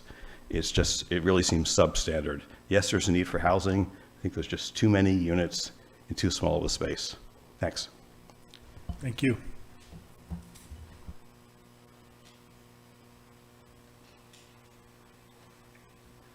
Adam Taylor, resident. I want to apologize for my outburst earlier when the gentleman was explaining that the largest tree on the property was something other than the tree with a 48-inch diameter. I think any of us here would look at a grouping of trees, see a Douglas fir that I can put my arms around, and a redwood that would take 2 of me. I'm 6'7", have very long arms to hug, and to describe that as not the largest tree, I would say that person's trying to pull one over on you. Anyway, as noted before, the north building already gets very little light. When I first moved to this apartment complex, I lived on a 2nd-story unit there.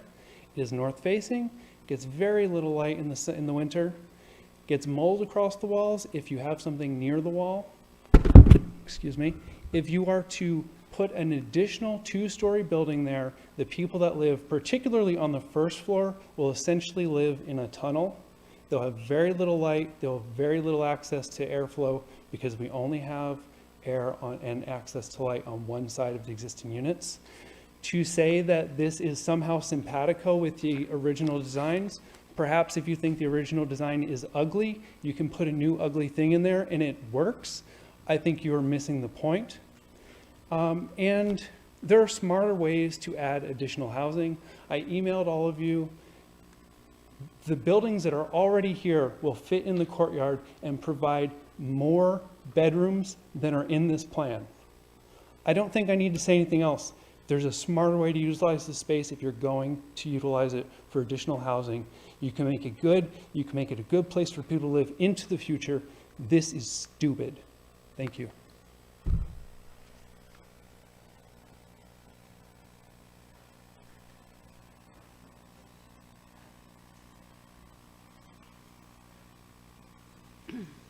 Hi, my name's Joanne McGarry, and I don't have a dog as a distraction right now. So I just want to remind you the future and being visionaries. And I'm going back to the past of my urban planning and landscape architecture classes back in the 70s at UC Davis. And I can't believe that it's 2022 and they're proposing a construction project like this in a historically well-designed, well-crafted complex already. And, you know, it just reminds me that we kind of don't look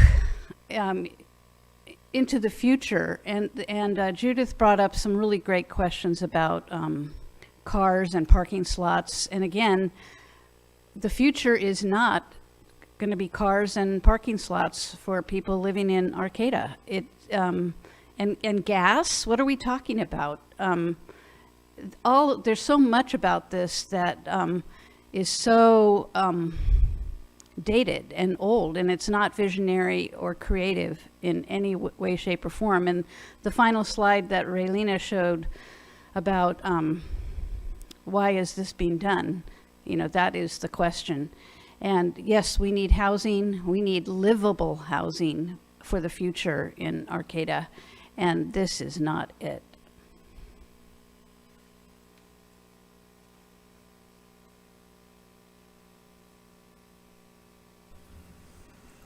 Is there anybody waiting online to speak, David? Yes, there is. Go ahead, Jane. Good evening again. Looking at this plan, I am also appalled because it does not represent a creative use of the space. It could have been better designed, even by plunking the existing new. I mean, if you were willing to go up even one more story, then you could use much less space. Perhaps his people don't know how to build 3-story buildings or 4-story buildings. Maybe it's a good time to learn, because that's what we're going to be building in the future. But I think this is not acceptable, and I really worry about the 12 feet between the buildings on the north side, and the mold issues and the safety issues, fires jumping from one to the next. So I really think you should, we're not supposed to do the same old, same old. That was one of the criterion. And I think you should ask the owner developer to go back and try again, yet again, to see if he'd be willing to build something more than 2-story and jam it all together and cut off everybody's light. I don't think it has to be done this way. I think we can be much more creative, and I'd like to see us insist that that happen. It's feasible, it's cost effective, and I just think that's the way we ought to go. So if you don't set a standard now, when are you going to set it? So I think you should go ahead and set that standard at this point. I'd love to see you do that. We know better. We know we can do better. Thank you very much. Good luck. Thanks, Jane.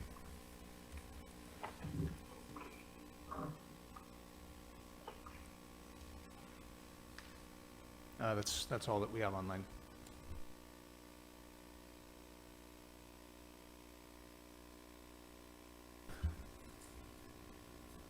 Public comment is closed on this item now, and yeah, did the applicant, thanks Dan, want to respond before we get to deliberations?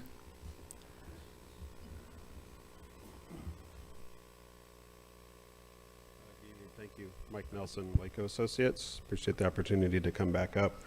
I'd like to, of course, answer any additional questions from the Planning Commission, but just a couple key points from the comments I wanted to point out. And we understand it's challenging to see things change in a neighborhood and in a community. We also understand there are a lot of different opinions and feelings about those things.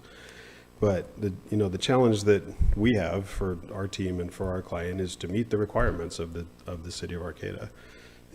California has very strong green building code requirements for energy, insulation, lighting, PV power, all of those requirements. And the city of Arcata has a very strong land use code that has been determined through multiple years of community meetings and outreach and discussion to come up with and adopt your land use code.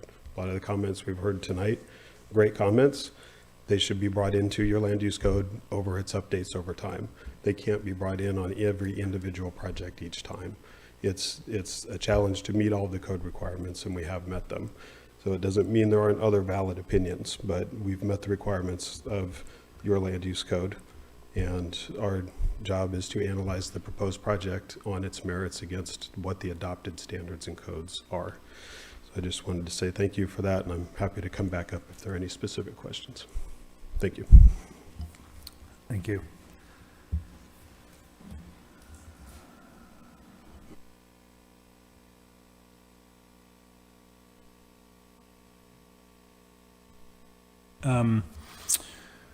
Questions or comments from the Planning Commission? Judith, please.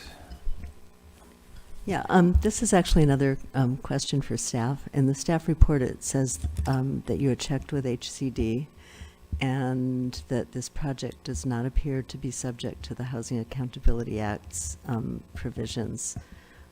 So I'm just wondering, I may be getting the new state laws all mixed up with each other because there are so many of them. But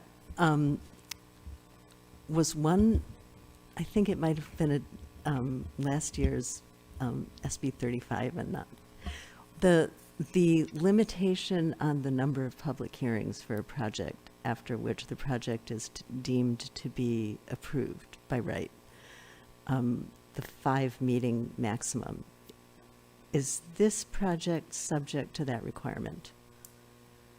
The reason I'm asking is because it gets down to our deliberations about does it make any sense to even think about sending the applicant back to the drawing board? Yeah, no, those protections, there's a couple of different bills that do set limits on numbers of public hearings and requirements for,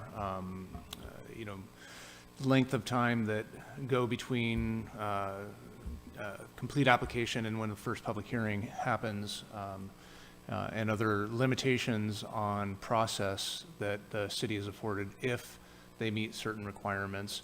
I believe what you're referring to is part of the Housing Accountability Act that requires no more than a handful of meetings before a decision is rendered.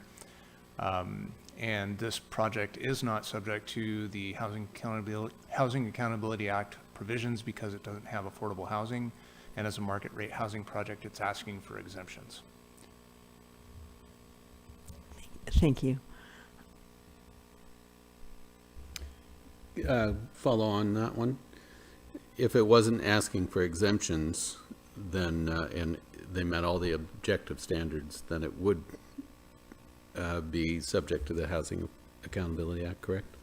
Yeah, that's correct. And if it had a, if it met the affordability requirements of the Housing Accountability Act, even though it doesn't meet the objective standards, there are some concessions that are required that the city provide them through density bonus law, and so they could avail themselves of that, and they haven't asked for that at this point. So the only objective standards that they haven't met are the private or outdoor space and the trash in the corner, right?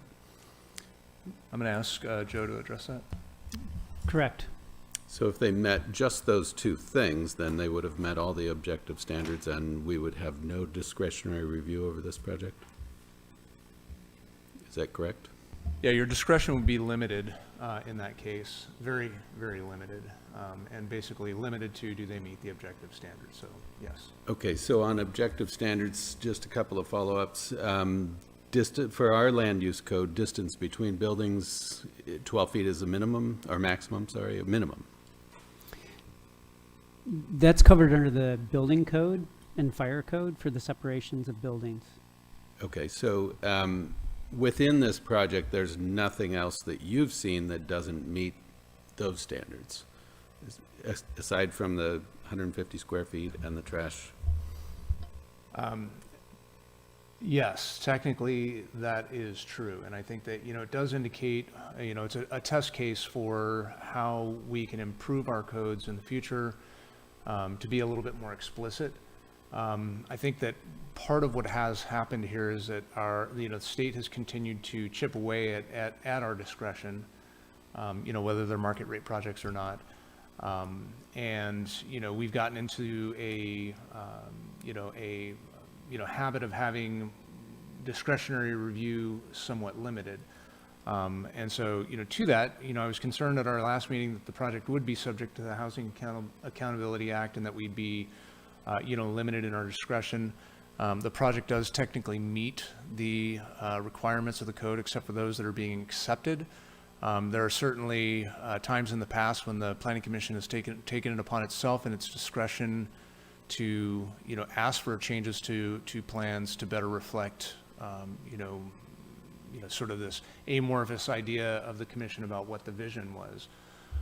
If you, parse up, open space into, dysfunctional corridors, then you may still have met the open space requirements, but you haven't met the intent of the open space requirement. So that could be something that the Planning Commission takes into, consideration.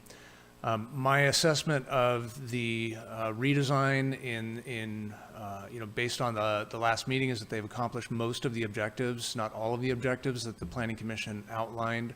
And in particular, the open space configurations that are public accessible, or, common open space areas for residents of the facility, are dispersed in smaller sections as opposed to what I believe the commission requested at its last hearing was something in the southern corner, that this area be opened up for public recreation. It's probably an equal or a greater area that's identified in this plan, and I think this is what the Planning Commission's discretion should be applied to. I'm a little confused there, David. If there's an objective standard that says you can count as public open space something that, and I don't know the standard exactly, but there was reference to 10 by 20, or I don't remember the numbers, but if an applicant meets those standards and can just show that there's an objective standard that's been met, how do you argue that? Yeah, and again, this is where I think our shift in our thinking has moved away from very open-ended subjectivity towards trying to be a little bit more, concrete and identifying those objective standards that you've met them. Certainly I think we had, past planning commissioner speak to you at your last meeting saying, hey, use your discretion. It's yours. Go ahead and use it. As I'd mentioned before, I think we were a little concerned about that approach at the last meeting, depending on how it complied with the Housing Accountability Act. At this meeting, since we've verified that it's not subject to that, certainly you have the discretion to say, we, would be able to make the findings if you, provided for X, Y, and Z. Now, I've heard a lot of comments tonight from the public, and staff has made them as well to the applicant. Can't you put a 3-story building on here and create a little bit more open space? And the answer is that your discretion doesn't extend to the point where you should be designing the project from the DS. It's a kind of haphazard way of trying to get planning done. But, and there's nothing in our code that requires that they provide 3-story buildings. And so you're really, I think, going to have to struggle if you want to see some of these, balances, between the various items that you do have discretion over. You're going to have to, work through those as a commission and try and find a way that, is amenable to, the owner, something that can be designed, and really that you can, make strong findings for. The project is proposed, staff has prepared findings so that you can approve it. Based on those findings, we believe that it meets the objective standards. You've heard from a lot of people that they're feeling like, the open spaces aren't going to be adequate. It's your tough job to, weigh those and decide, well, do they meet the standard? Does it meet the intent? Certainly, there are other designs that, could have been better. There's absolutely no question about it, that, different people will have different opinions about what is better, though. And so that's the hard work that you have before you tonight, and I'm sorry that's not more help. I'm still challenged here. I'm really trying to simplify the difference between subjective and objective standards. If we don't like the project, that's one thing, but if it fits the standards, it's really hard to reject it. If, I feel bad for that north building. It sucks. And 12 feet between buildings does seem minimal, but it's our land use code. Right. And we're not going to redo the land use code tonight. It's not going to happen. We're not even going to begin to open that can of worms. So if it fits all the objective standards, we don't have a whole lot of room here. I think that is true in large part. You have a lot more discretion than I thought you had last week, but you would have some really hard findings to make if you're going to say a project that meets the standards that we've set out in our land use code isn't good enough. It again may indicate areas where we need to improve how we communicate what those, what that vision is through those standards.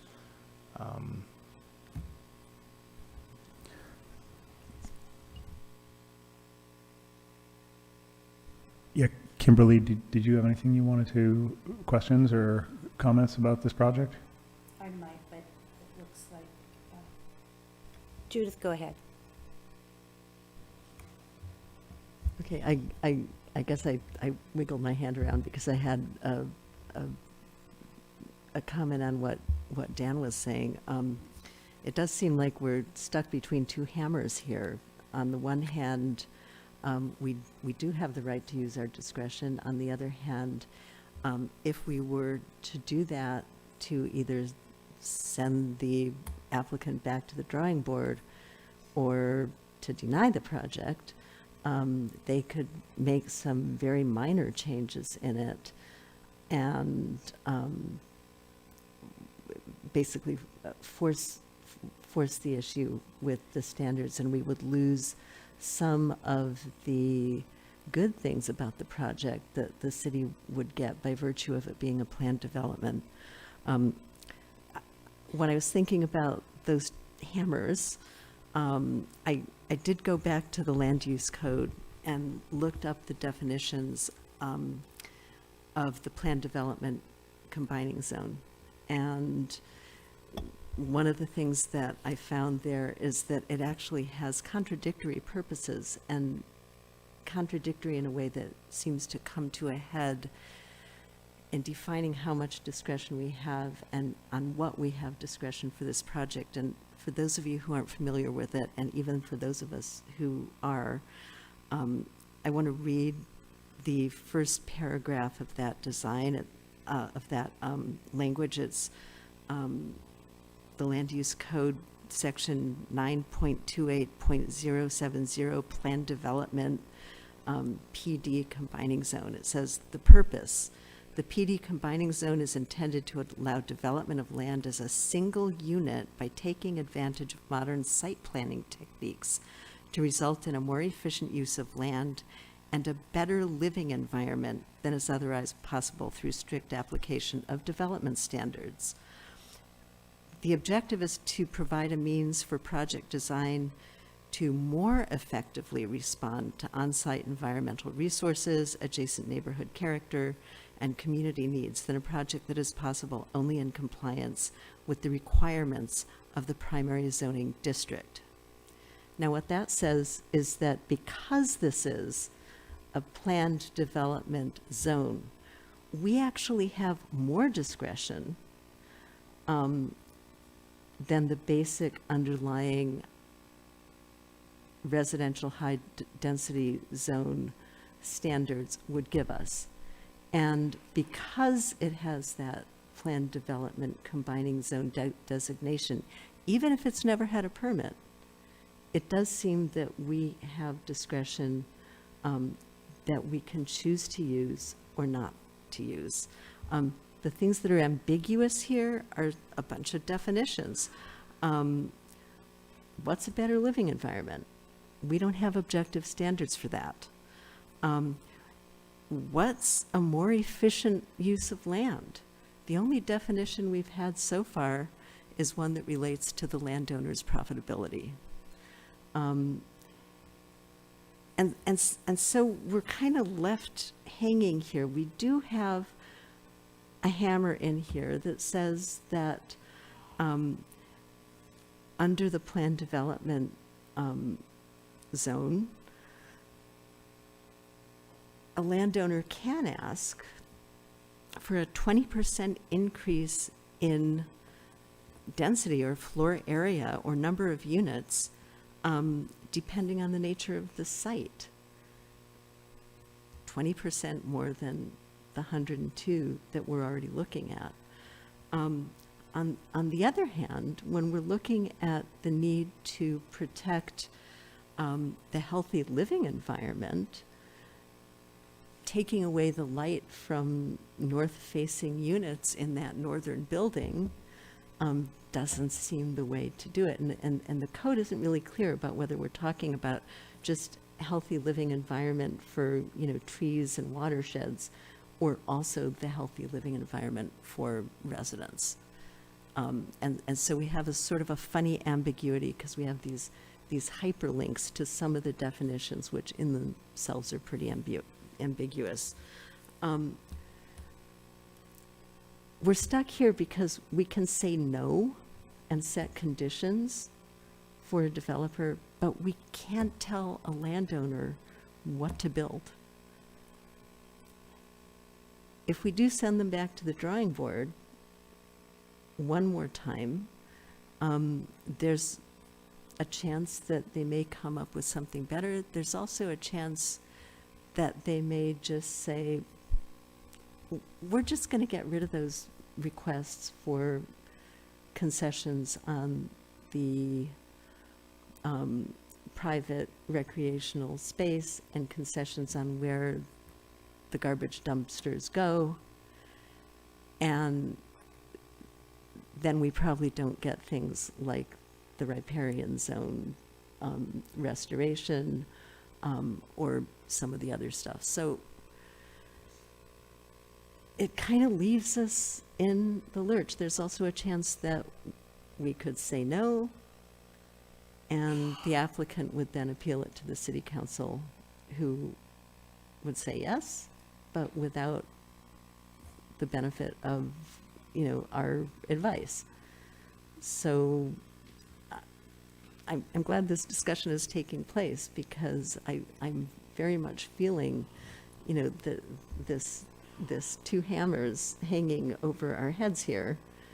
On the one hand, saying, as Raylina Crixton said, accept the better of two options, and on the other hand, saying that this is a unique piece of land with a unique set of site characteristics that have benefited residents there now for over 2 generations, and that the planned development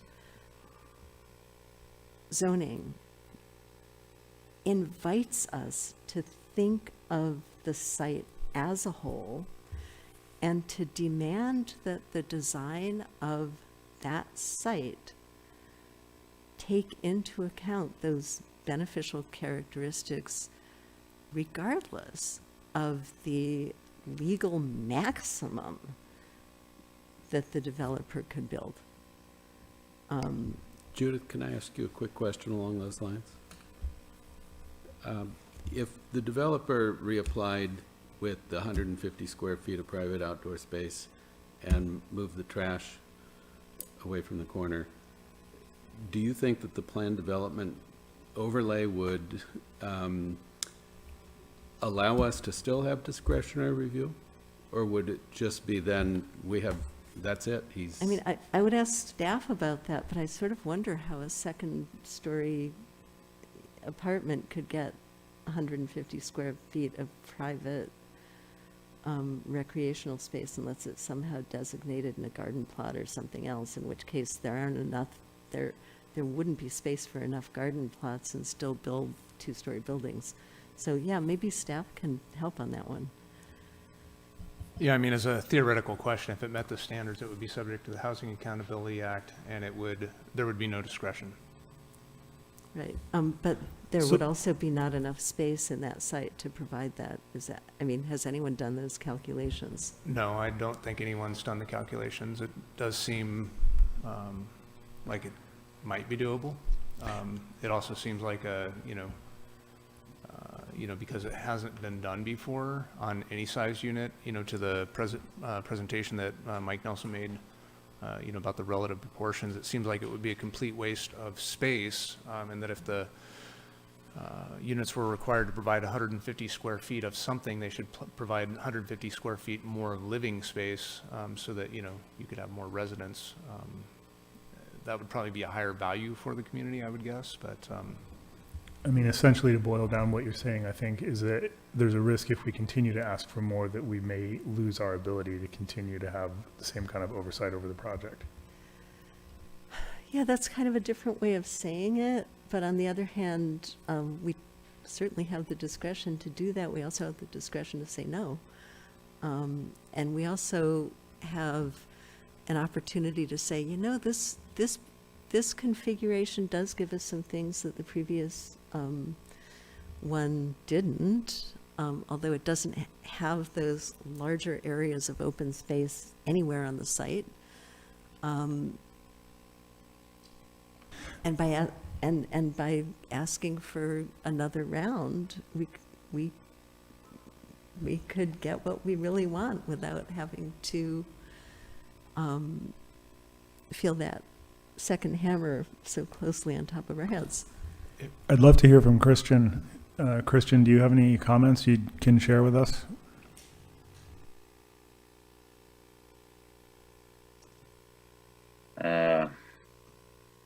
Yeah, it feels like we're at we're in between a rock and a hard spot in respect to this, decision-making process at the moment. And, lots of valid points are being brought up in regards of, how our land use codes read and what the expectations are, and the ability to interpret such things and how we interpret it. And I'm kind of at a juxtaposition right now, because I know we need to do what we need to do to move forward with having affordable housing, but again, or just housing in general. But we've heard the concerns of the public, but it seems that the way that this is presently designed, just in general, not only this project but our own land use codes, the applicant and his consultants aren't too far-fetched, and this is what we have to work with. So I'm just this is kind of a difficult decision right now. So I don't know if I really have much more to add at this point. So just continue to deliberate, I guess. Chair, can I also just let you know that the property owner has raised his hand. I know it's after the deliberations, but they may have something to add. Absolutely. Go ahead, Steve. I guess, can you hear me? Yeah. Okay. I just want to say thank you. I've been listening to all this tonight, and I wanted to make one comment. It's not really that prevalent at this moment, but the one lady got up and mentioned about, as we develop the property, about parking and where people would park, and I wanted to address that and just say that we're going to do this in phases, so we're going to make sure everybody has plenty of parking, and I just appreciate her concerns. I appreciate all the concerns. We've worked really hard to do everything we've been asked within the law, and so I don't know, at this point in time, I am not willing to go up 3 or 4 stories. It's just cost prohibitive for us. We have looked into that and the costs, and it's just too expensive to do. So all these things that you guys have brought up, I appreciate, and I have taken into consideration. We feel like we do provide good housing in the city of Arcata. We maintain our properties, so I don't know what else to say at this point in time, except that we are going to do a good job. We're going to maintain them. We're going to provide some nice housing for people, and that's the type of business we're in, and we've been in that business for a long time. So that's it. Thank you. I think for me, one of the things that's hard with this is that we're not only looking at the project and the merits of the project and how we think it's going to impact the site, but it's impossible for me not also to think in the background about the housing crisis that we're in Arcata, which affects the entire town and not just the people living at this apartment complex.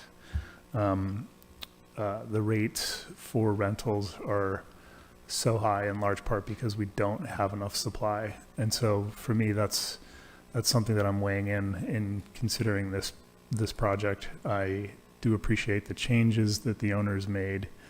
I understand the impacts and concerns of the residents, but I do feel like the project is in compliance with the code, and I'm having a difficult time finding a way for us to completely say no to it, despite some of the complications with the way that the plan is put together. If we say no to this project, it's based on the outdoor private space and the trash setbacks. And if they tweak the trash setbacks a little bit and reduce that pull-in spot, they would have their 5 feet. So it really essentially comes down to the outdoor private space. All other code has been met. And it's really hard for me to wrap my head around. And it feels like the applicant, if they came back with, it's hard to wrap my head around requiring them to do, 150 square feet when nobody's had to do that for a very long time. And I feel like we need to revisit this at some land use code format, not here. There's lots and lots of complexes in Arcata that have gotten through us with less than 150 square feet. So that, and these small units, that I think the applicant made a good point of the proportion of space per unit that these patios would be, and it seems rather sensible. So if we can get our head past that, then we have to have something bigger to reject this on. Yeah, I'm going to speak up, somebody, if you have something. Invoke John in his absence to just say that this makes sense because it meets our needs for affordable housing. Go ahead, Kimberly. Okay.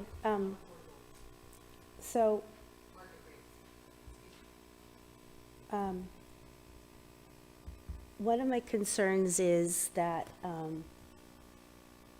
we can set precedent, and of course we have even a larger project coming up, which is the Gateway Area Plan.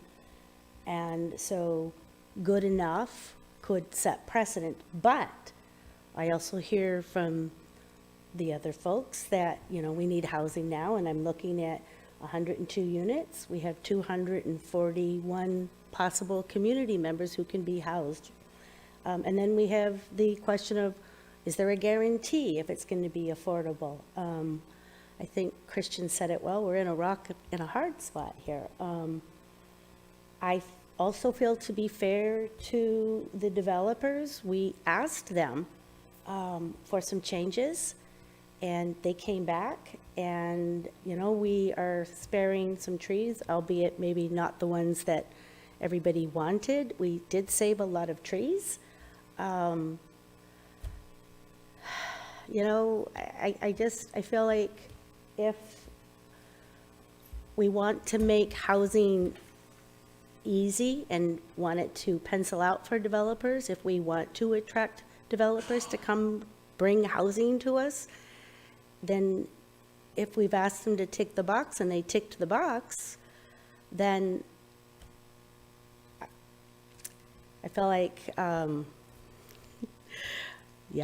don't know that I'm saying a whole lot here. It's tough, and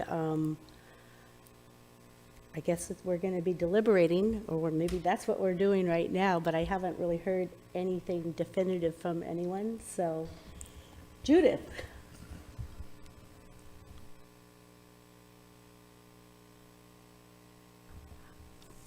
I think one of the important points here is that because it's a planned development zoning area, we are compelled to consider the site as a whole.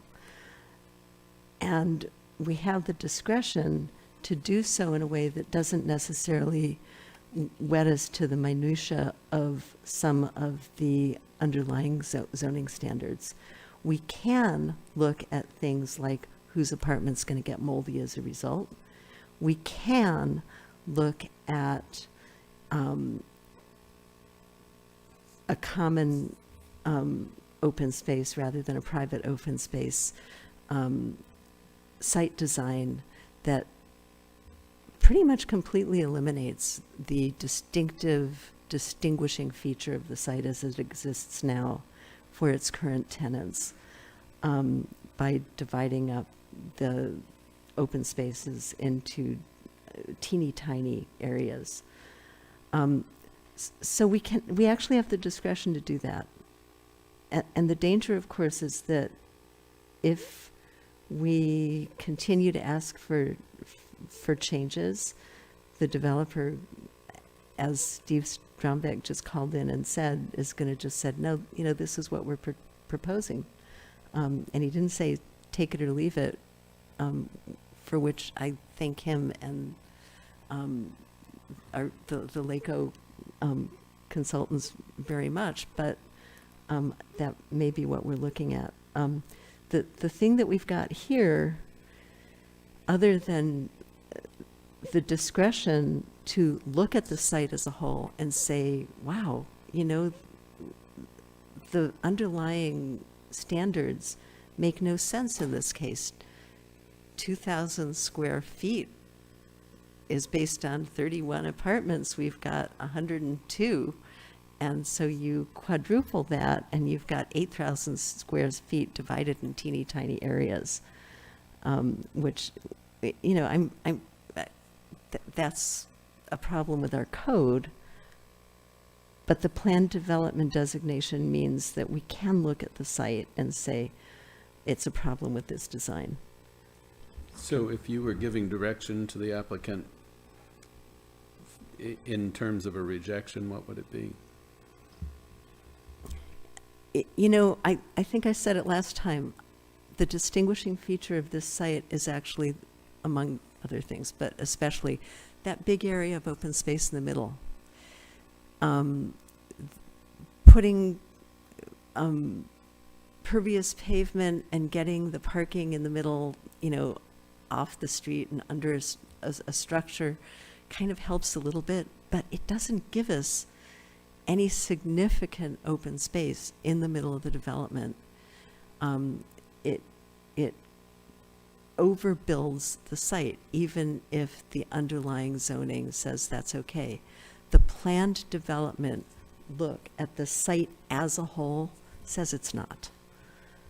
And if the planned development purpose says that the developer or that we have the opportunity to use modern site design for better living environments, we're seeing a case where that modern site design that puts value on that access to air and green space isn't being exercised. And so it's not really serving that purpose of the planned development.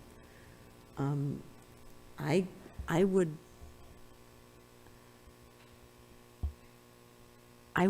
kind of stop complaining too loud if there were significant larger open space within that development, and if we didn't have a guarantee of dark, no ventilation, moldy apartments in any of those buildings. And I think that there are ways for the developer to do that. We've heard a few suggestions of how one might be to build less than the maximum allowable number of units. Is it not true that this is less than the maximum allowable number of units for this spot, that the developer is not asking for the maximum?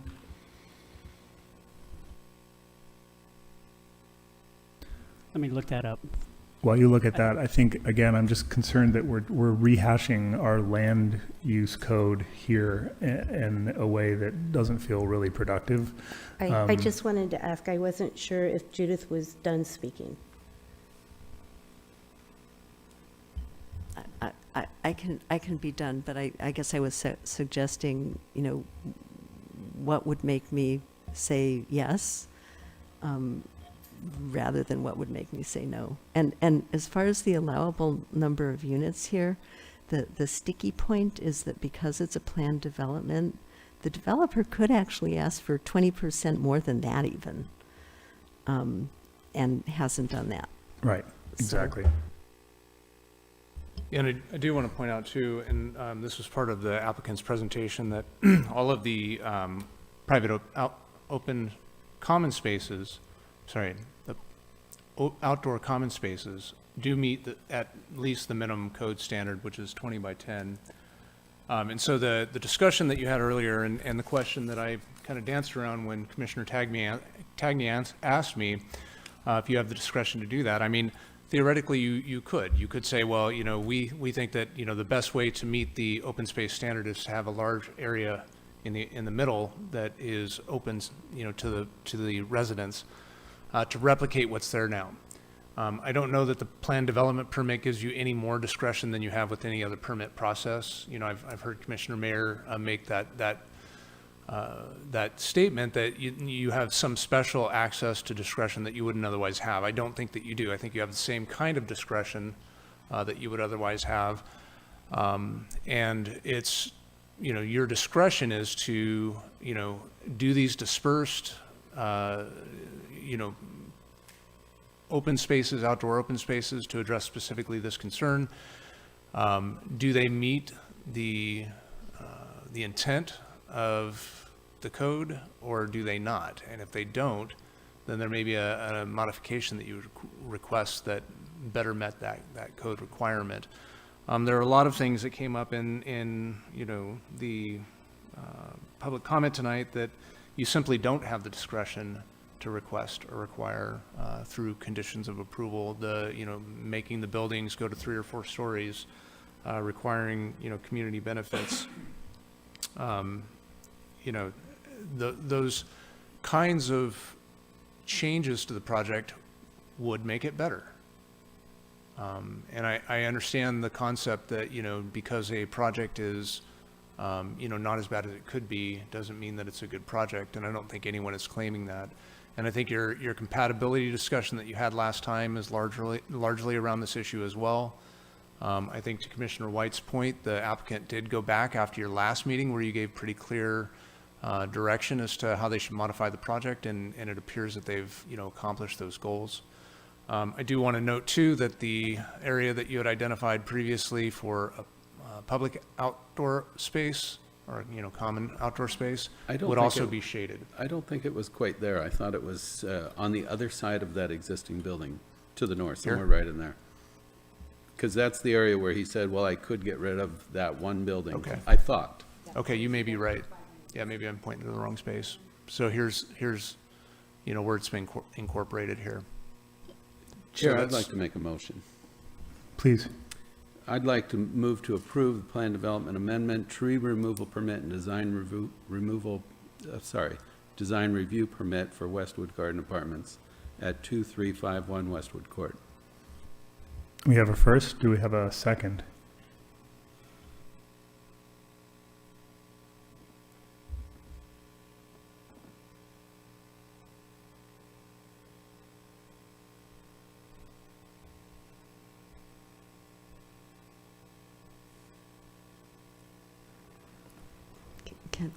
Can I speak?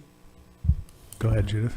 I'm actually not going to second that, but I would point out that if we do allow this proposal to die for lack of a second or a vote, it is fairly likely that the applicant will come back with that other basic project, which gets us kind of nothing.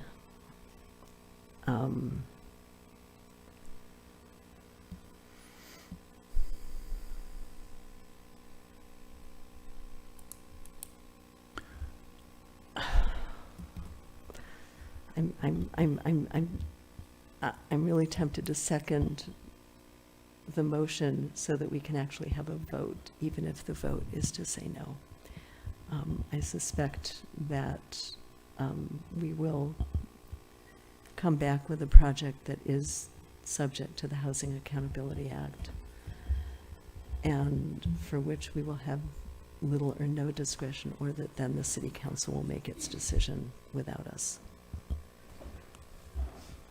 Is that a second? No, it's Sounded not. so It's- close. It's me feeling extreme angst over this and talking some more. Give us another second to think this through. Another second to, Christian or Kimberly?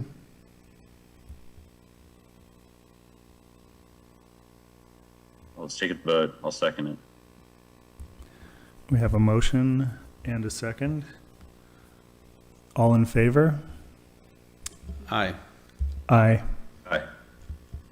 aye. Okay, so that takes care of my guilt trip. I'm going to say no, just so that it's clear that it's not unanimous. Motion pass.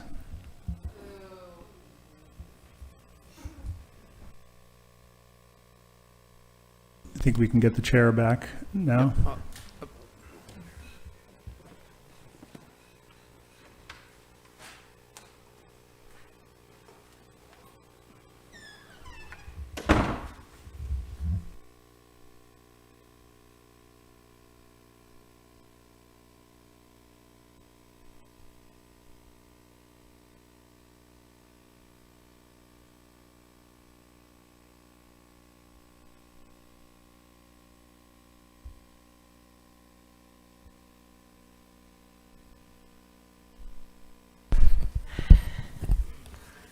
Okay, how is everybody? Okay, does anybody need a break?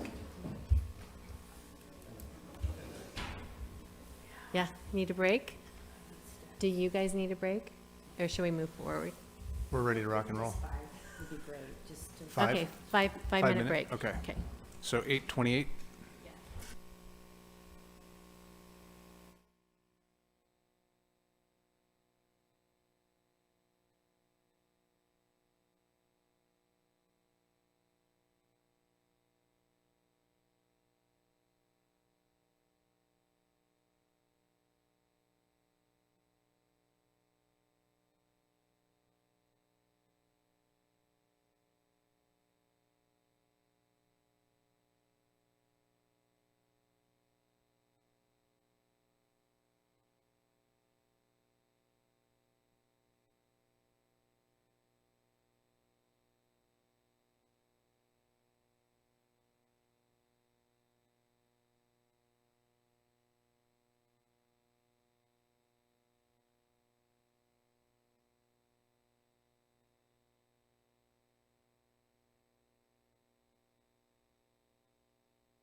So it looks like we're back from our break, well-deserved break for the commissioners.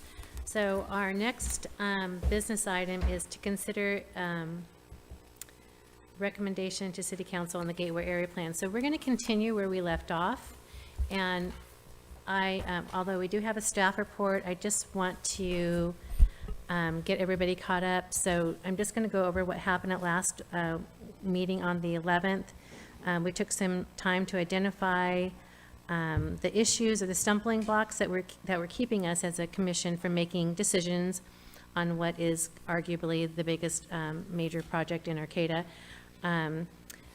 We managed to condense the issues down to 6 of the biggest issues, and we're going to discuss what we as a commission need in order to satisfy our concerns so we can move forward and make informed, well thought out decisions regarding the Gateway Code. And then at the end of the meeting, Judith Mayer made a motion that was approved to direct staff to request resources to develop with outside expertise in the scope of work to expand funding to develop the Gateway Code. So that's kind of where we left off. I think that is that a good condensed version of what happened on the meeting on the 11th, everyone? Okay, so we'll move forward. So can we get a staff report, David? Yeah, and again, I'll be brief and leave it to your questions to fill in the gaps. We had a pretty lengthy discussion about what the process was last time. It's labeled, it's also listed in your staff report as it was last time as well. And we've sent out the spreadsheet, the updated spreadsheet. My colleagues worked on that and sent that out to you, and that's where our starting point will be today. Last time, as you'd mentioned, we worked on the major concerns. The Planning Commission identified 6 major concerns that it wanted to start with. And so today we're going to start with the top 6 and start identifying the solution set. As we did last time, we'll have the opportunity for the public to provide their input into the solution sets through Slido. So they'll be able to access either through this QR code shown on the screen or through slido.com and adding PC10-25 as the Slido you're trying to participate in. You'll be able to join to add ideas around each of these 6 areas and the solutions that might help to resolve those. Planning Commission will have the opportunity to ask questions of staff. We have, I believe, David Case is in the building and will be happy to join us. We also have, he's our Assistant City Engineer or Deputy Director of Engineering and Building. We also have Emily Sinkhorn, our Environmental Services Director, and then Community Development staff. And we've all been tasked with trying to become knowledgeable about what is in the record or what's proposed to be in the record through this process. And again, the intent is for you to identify one of 4 buckets for each of these concerns. We believe there is, the first bucket is we believe there is enough information in the record now and or will be developed, and we don't need any additional resources for this issue. We believe there's information in the record, but we'd like another study to do specifically what. So you would be identifying specifically what that additional study would do. The third bucket is we understand the information in the record, we understand what's being developed, but we'd still like to hear from, a small panel of experts on this topic, and or we would like to have a subcommittee of the Planning Commission and or working group convened to help us with this topic area. So those are the 4 buckets that you're trying to sort these into using these solution sets and anything recommended by the community through Slido. Just to orient to the list again, we have, and I'm going to hide a couple of these columns so that we can see this, the solution sets better.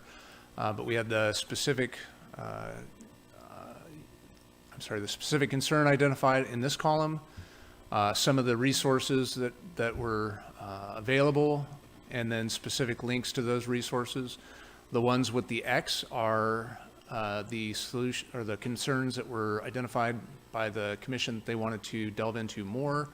The ones with the numeral 1 were first priority. I'm now going to hide these so we have more room, and we can look at those again if you'd like. We'll have more room to look at these solution sets. Anything that the commission at its last meeting said, no, we're not interested in pursuing that further, has been hidden from this list. I believe those are still available if we need to get to them, but they're not on the list now. And our objective for tonight is to attempt to get through this top 6. Are there any questions? Yeah. What are the top 6? Am I seeing them up there? You're or seeing I'm them here a now, little yes. confused. The top 6 were liquefaction and geotech concerns, and this was primarily around the Barrel District, although I'll note that the entire Gateway area is in a moderate liquefaction area. The entire bottomlands in the city of Arcata is in a moderate liquefaction or high liquefaction area. Sea level rise was the second one. These aren't necessarily in order. Wastewater treatment plant capacity and vulnerability were combined for a third. Fire and police services, adequate staffing and equipment was a fourth.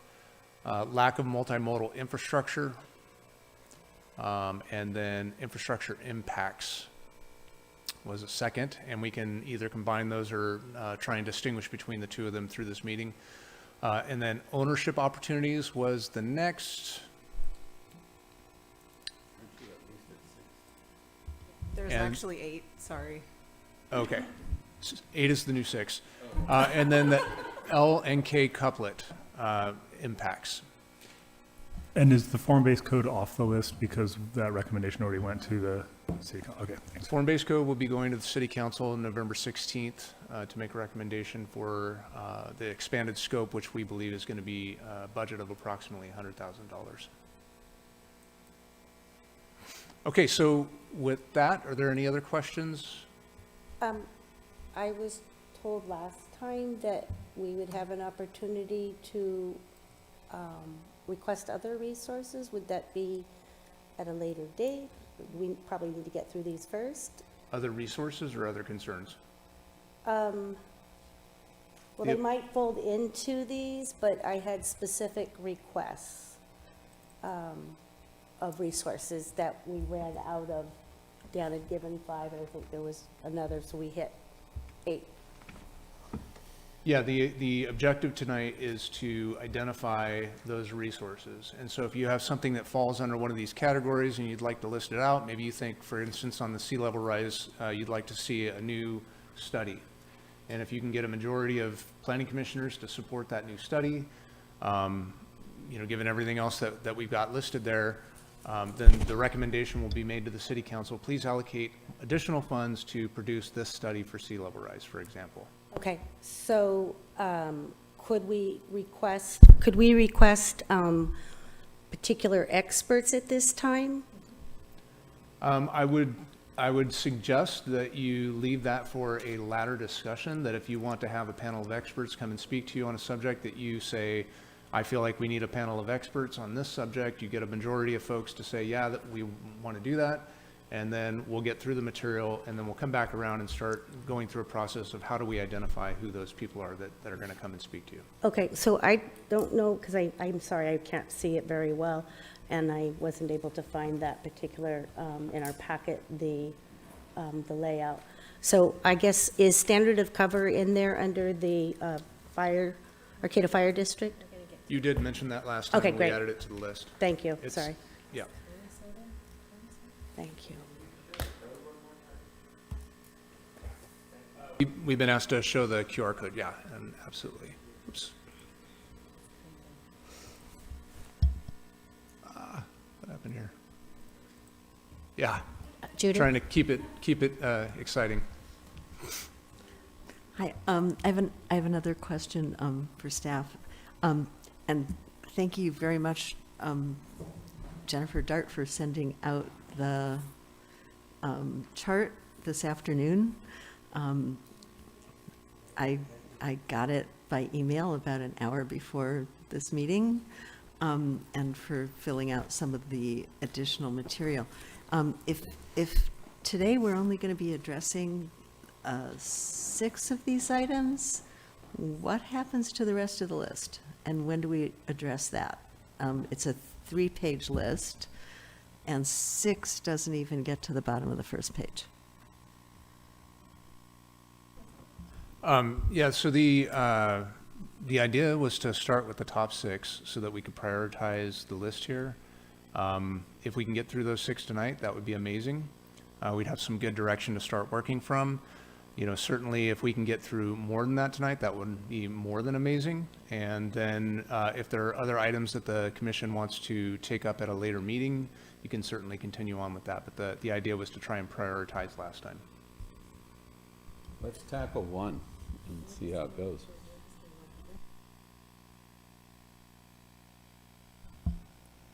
Is everybody good with that? So we've got the Slido. Folks can participate. We're going to start with liquefaction and geotech.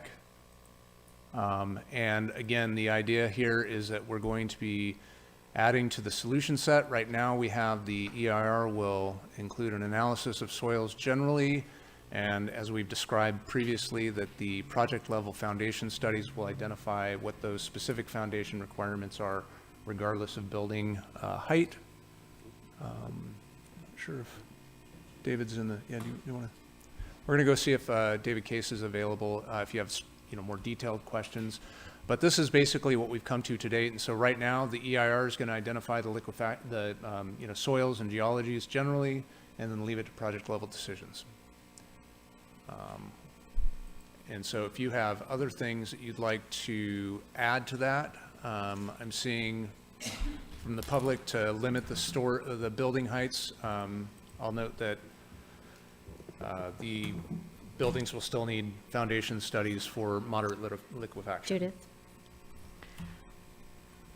Yeah, this may actually be later on in our list, but my sense is that the project basis comes way after when the gap would need to be adopted rather than in the gap itself. And the EIR under CEQA, I think is designed to consider the impacts of a project on the environment, not the impacts of the environment on the project. And so somewhere in there, we would need studies that would give us some modeling of things like groundwater under various sea level rise or flooding scenarios for the southern part of that site. And I think that's something that probably goes beyond what an EIR typically does. And it's also something that needs to happen before we get to a project by project construction scenario. So somewhere that needs to be in there, and it doesn't quite come out until way on the bottom of the list, the way I'm reading the long list now. So I think we need that up front somewhere other than in the EIR. The next section is sea level rise. Well, it's not just sea level rise. It's groundwater in general, right? So do we have that? Can't the city use existing data from, let's say, from GeoTracker or EnviroStore to essentially, make best judgments in regards of where groundwater is? Let's just say in regards of the period of time in which it was measured, or is there any other facilities that we have within the within the approximate area where there's existing groundwater wells that can be discovered to measure depth of groundwater? Is it feasible? I think that without commenting on the specific methodology, since I'm not an expert in this area, I guess I would say that if the Planning Commission decides that that's the type of study that it feels like it needs, then it can make that recommendation to the City Council, and we would probably leave it to the experts in that field to develop the methodology. Groundwater from sea level rise is somewhat speculative.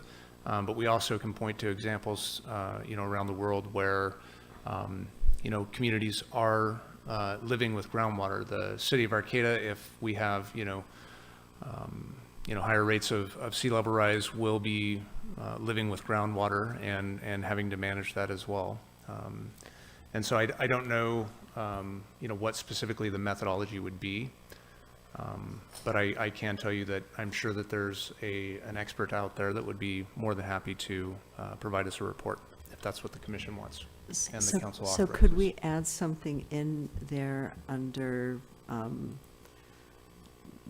what the planning commission wants, that we'd like at least a review of appropriate modeling before we get to an EIR and before we get to a project basis? Because, I mean, you can put it in the EIR, but, typically that's not where we would find it.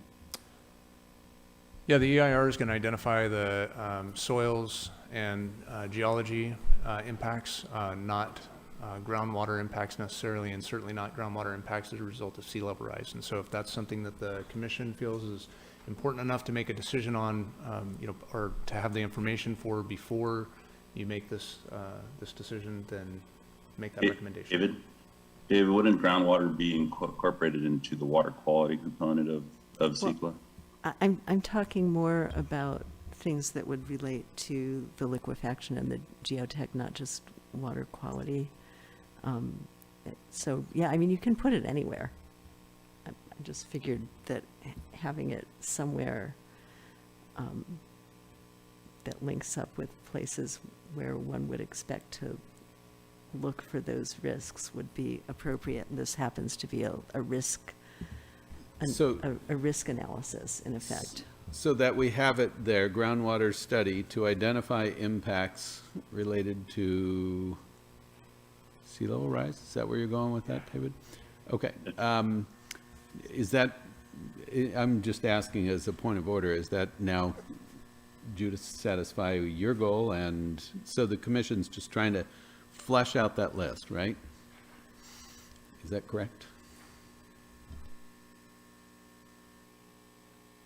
I mean, it doesn't necessarily matter whether it's here or under sea level rise. Or both. Or both, or risk analysis for public safety. But I don't think we can, it doesn't quite fit in the format of the EIR, and I don't think we can wait until we have a project by project analysis. Okay, and then it says make a subcommittee. Did we agree on that? I think what you're asking about is the process. Are we just throwing ideas out, or are we now approving these? So that's, I think, what Dan's question is. Yeah, What's happening? We're just now, we closed the Slido poll. We've got about 10 things or so that have come up related to the liquefaction and geotech. Some of them relate real directly to this. Some of them don't. We're going to put them all down here. And as a process, I think it would be good for the Planning Commission to go through and say, either, with the additional ones that we've added here below the first two, either we want to explore this more and it fits into one of those 4 buckets for us. So, yes, I want to explore it, or no, I don't want to explore it. Yes, I want to, limit the building height to 3 or 4 stories. Or no, I don't want to limit the building height to 3 or 4 stories, or, I need, additional information on that. So we're taking like a straw poll on each one of these? Each one of those, or if somebody has, wants to put forward and say, look, I think this one among those ones, this is the only one I'd support. Do I have a majority of folks that feel that same way? That's another way of going about it. I have a few questions. So first off, the commission, if we could give some solid direction to staff. I don't want them to be chasing their tails. So we need to give them specifics on what we really need. And the other thing is, how exactly does this work? So I assume we're talking specifically about the Barrel District. It seems like it has the most trouble. Are we saying that we're actually going to go on to people's private property and do these studies for them? Isn't this something that the owner of the property, when they go to sell it, or the person that wants to buy the property and build and develop it, don't they need to pay for these studies? Or are we actually going to pay for these studies as the city? So Yeah, no, how exactly is this going to work? Yeah, so the EIR is going to be a high-level study. It's basically going to look at the existing information and say the entire gateway area is inside a moderate liquefaction zone. And so the mitigation measures associated with that will be to do site-specific foundation studies, depending on the design of the building, and have those approved through R1, R2, for example, type reports. To do a more detailed study of groundwater to identify future impacts related to sea level rise, that would be more of a modeling exercise, and it would be it would have a margin of error. We wouldn't be able to do this study and say, aha, we know exactly what areas to avoid now. We would have some estimates as to what would happen with groundwater.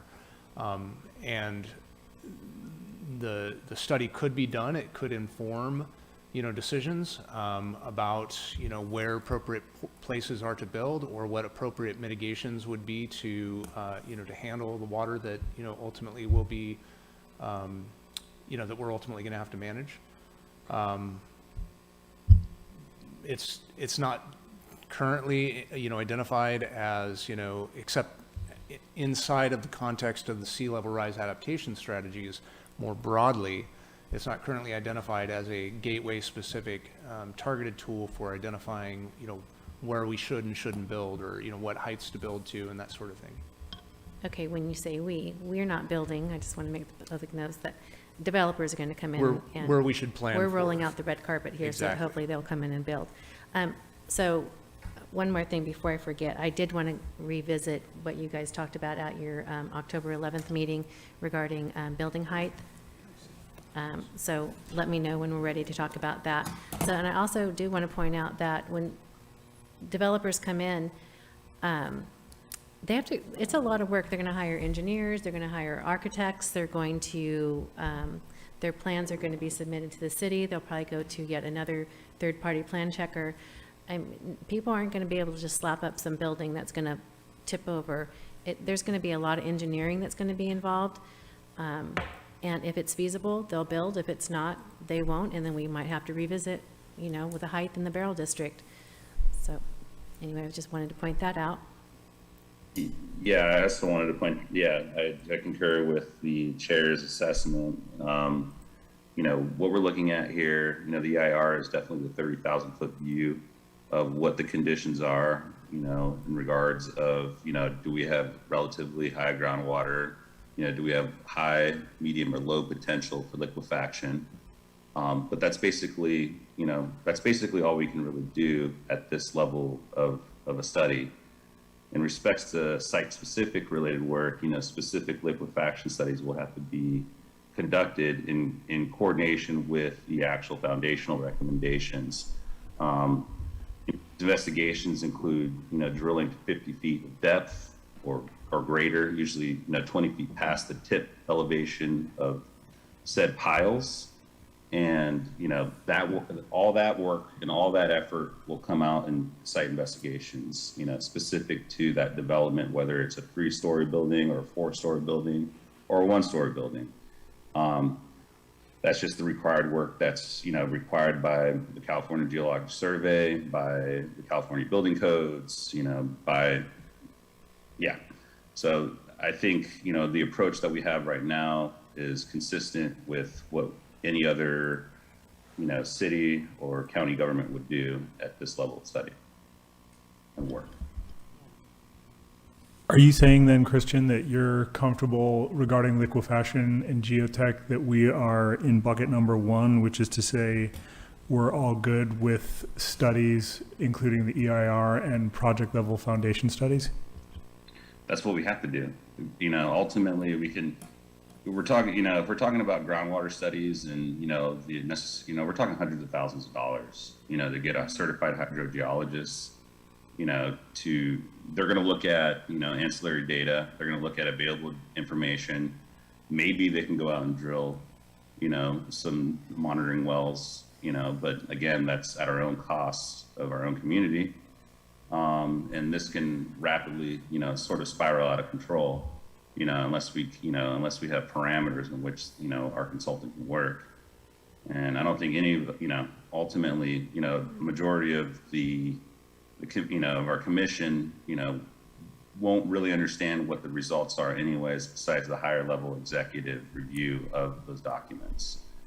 And that information will then be used by, developers or, community members ultimately. As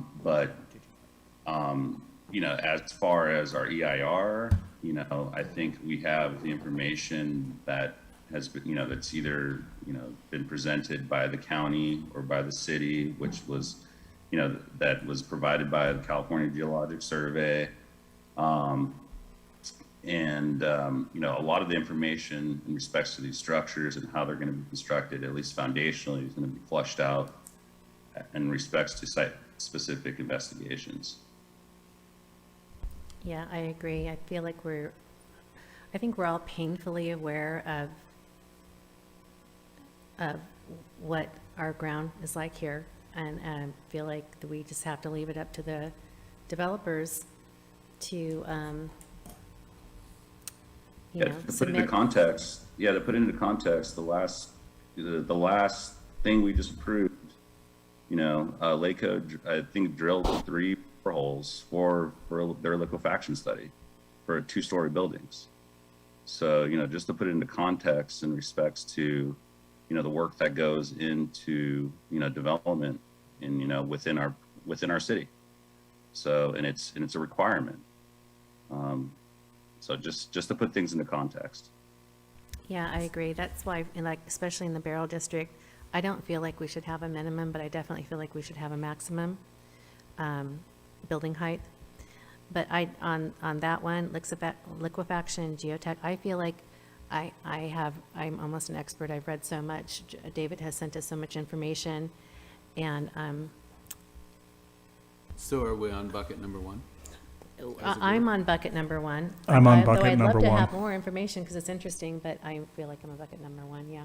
So, I'm not trying to beat a dead horse, but as we talk about the Barrel District, and I'm looking at our little spreadsheet, and it has that we have David and Emily as experts, and I would agree. Mm-hmm. Is it inappropriate, though, to ask for, say, other experts to help inform our decision on the maximum building height, say for in the Barrel District, to ask for if there is a civil engineer who would be willing to come and maybe not even charge us because they're just passionate about Arcata? I don't know. Certainly, an engineer can come and speak to you at any time. I think this was pointed out last We time. have an And if engineer the on planning staff. commission wants to, request that we try and source those experts, then that's the purpose of this. So what I'm hearing is that you'd like to add, or that you'd like to, second, making a subcommittee or having a presentation by a panel of experts. I guess, yeah, there's a couple folks that I feel it would behoove us that I've had the opportunity to talk to on my own, but I think that the public maybe would benefit from hearing from them, and I don't know, perhaps the Planning Commission, and some people that have been recommended in addition to Alderon Laird would be Jeff Anderson, who's a civil engineer and expert on sea level rise and liquefaction.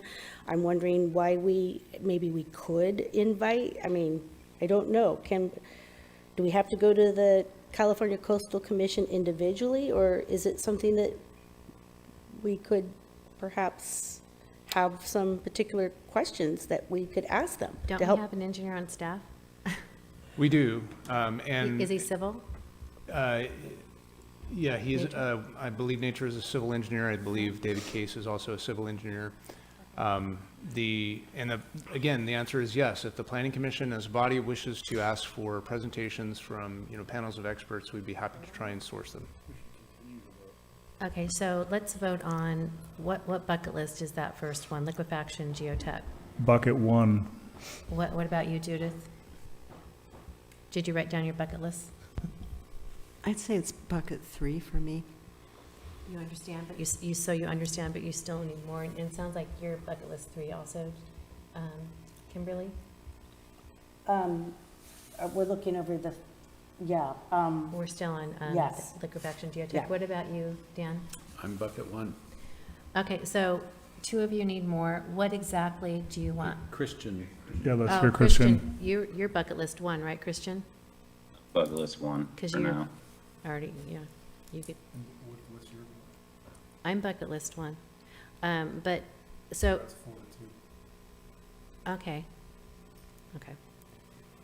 And we can go through that through, like, the next one would be sea level rise, which was actually more of a concern of mine than the Okay. liquefaction. Let's, okay, so, sounds like it's bucket list one on that one. Sounds like bucket list one. I just, for the sake of process, want to point out that we've added the items that have come in from the Slido, is what it's called. Okay. And so technical experts topic working group, I believe this is the same as make a subcommittee, quantitative scientific poll specific about gap preferences. I don't see how this relates to this topic area.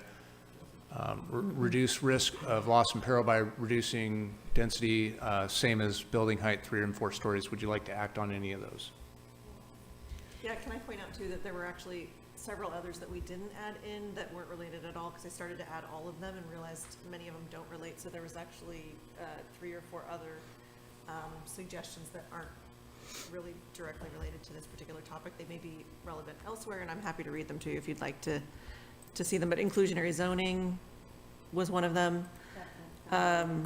Rental square footage cap for residential buildings for landlords with 20 or more units. What was that last one? let's not slow. I'm happy to ourselves add, I'm down. happy to add them all. I'm just telling you that some of them are not relevant to this particular topic, If so they're it may not not make relevant to the sense. topic, then people are gonna have to put them under Yeah. the category they belong under. Okay. Yeah, those are good, but they're not relevant to this. Okay, can we differentiate on the list between things that either are already on the list or that the planning commissioner's staff suggest and things that happen to come in on the Slido? I think we got really stuck last night with dumping everything in the same place, to the point where we couldn't actually use it as a decision-making tool. If it has a reference, something in the reference box, then it's already on the list. Otherwise, we'll identify them as yellow. Does that work? Yes, that works. Could I ask a quick question, Jen? Will we capture those things that didn't fit in this box anyway? Yep, All right, everything. perfect, thank you. Everything with Slido's capturable. Okay, so. And I think going forward, maybe it would be easier, I was just talking to David, maybe it would be easier if we just show you the Slido at the end and you can look through everyone's suggestions instead of trying to add them, because it does make it more difficult to try and piece through which ones are relevant and which ones are not. That would be helpful. Okay, great. Okay, I would like that. So I just have to say, I'm sorry, this is not turning out to be a great night because one of the commissioners needs to leave in 15 minutes. So before we move on to the next sea level rise, can I just talk about something at the last meeting on October 11th? I heard that the people that missed it, if they had something significant to say, they should say it. And I want to say it now before we move on, because I think that we made we made a really kind of a major, it was mistake with the building height. I mean, how it's measured. I think the height should be measured in feet, and it should not be measured in stories, because it's form-based code. It's all about form. And so that was a big mistake. I don't think we should be talking about stories anymore. And so I think I'm sorry, but I think we need to revisit the whole height thing. Because, for example, so I just got on Google and I tried to measure on my own. I'm not super good, but I bet you I'm really close. So the Jacoby Storehouse, which is just here on the 7th Street, which is the tallest side, it's 55 feet and 4 stories. Then the Sorrel place is 4 stories and it's 45 feet tall. So that's a big difference, and they're both 4 stories. So there's a huge difference between stories. So we need to be talking feet. And then just for fun, I thought, well, what's the tallest building in Arcata? I don't know what it is. I guessed it was the Behavior and Science Building. That's 5 stories and it's 88 feet tall. And then when we go down, and remember that 88 feet tall, because then we go down to the previous Gateway draft plan, they have 8 stories at 90 feet tall, which is only 2 feet smaller. So at our next meeting, I think we need to revisit and decide on heights based on feet and not stories. I just wanted to get that out there so you guys can be thinking about it. Do we have time to do one more, or do you have to leave? because we can maybe do the sea level rise real quick, or get something done, one I more don't thing. think we can do sea level rise real quick. What if we jumped over it to something else? What are Like these police things? and fire. Oh, police, well, I don't know how quick that's gonna be, but let's talk about it. Police and fire, let's do that one next. Okay. So the police and fire, I did talk to Randy Mendoza, who is the president of the board, and learned the fire board, right? Arcata Fire, and I'm a little bit concerned about building any kind of building that can't have immediate search and rescue to. Right now, we have to get everybody knows this, but I'm going to say it anyway. Right now, we have to borrow, if anything's over, how many stories, or how tall? 30, 40 feet? We don't have a fire truck here locally that can rescue those people. We have to get it from Humboldt Bay. That's if it's available, and if it is available, it takes 15 minutes, and you're going to die from the smoke inhalation. It's not, there's going to be no point. So we have a lot to talk about, and I think we need to bring them in and ask some really hard questions, and we need to make sure any projects that come before us are safe, and our residents are safe. So I have a lot of things to talk about, and then I also have a lot of things to ask them about Cal Poly also, because they are building a 7-story, I don't know how tall their 7 stories are at the Craftsman's Mall, and it's not getting paid for, because they don't pay taxes on anything, and the fire department only gets their money through property taxes. So I have a lot of questions for the fire chief, and that's probably the only expert we need to have in, maybe somebody from CAL FIRE, or I actually would like to piggyback on that. I had an opportunity to interview Eric Loudenslager from Arcata Fire District, and his concern wasn't so much that we didn't have the truck, which is $1.5 million, but more the staffing for the truck. So like right now, we have 6 people, not counting the duty officer, which would make 7. But in order to reach, say, a 6, 7, or 8-story building, we're going to need 39 to 41 firefighters. And that's what's going to be hitting us hard. The truck, not a big concern, he said. More concern is the staffing of the truck. So I definitely feel like we want to bring in these experts to help inform our decision on building height. And as pointed out by Julie, Cal Poly Humboldt does not have infrastructure. They don't have their own fire department. So we need to have that discussion. David, can staff weigh in on the conversations, the state of the conversations with the fire department? I know these have been ongoing discussions about this issue. Yeah, absolutely. Kind of a little bit of what I've heard from planning commissioners and the chair, and Justin McDonald, our fire chief for Arcata Fire Protection District, is more than happy to come and speak to you. We've been trying to, figure out a time that works for everyone. And I think that, my read on our conversations is that they are, happy to be involved in, discussing the mitigations that could be incorporated into the EIR to address their concerns. They recognize that, we're not going to get 3,500 units, overnight in the Gateway area, that this is going to be a slow build of projects over time, and that, over that course of time, they will also, expand their, their revenue streams, as things develop. There'll be higher property taxes, for example, and we can get into it in more detail. This is just sort of a light overview of the discussions you that don't we've mean had. higher property taxes, you mean more property taxes, right? Higher property taxes. If you have a piece of property right now that is We're gonna vacant or have to pay higher property underutilized, taxes? I'm talking about the tax base. So right now, if you have a vacant property, its tax value is low. If you build a multi-million-dollar building on top of that vacant property, that property's tax value goes up. As you start to get investment over the course of time in all of these different areas that are serviced by the Arcata Fire Protection District, the Arcata Police Department, the revenues from those tax streams to those budgets, to those agencies goes up, and they'll be able to hire people to help service the fires. Also wanted to point out that, without new buildings for those firefighters to live in, we won't have them to fight the fire. So it's a little bit of, legwork to build together as a community. Justin is happy to come and speak to us. Our fire marshal has also been reached out to. We've got a conversation set to discuss some of the mitigation measures.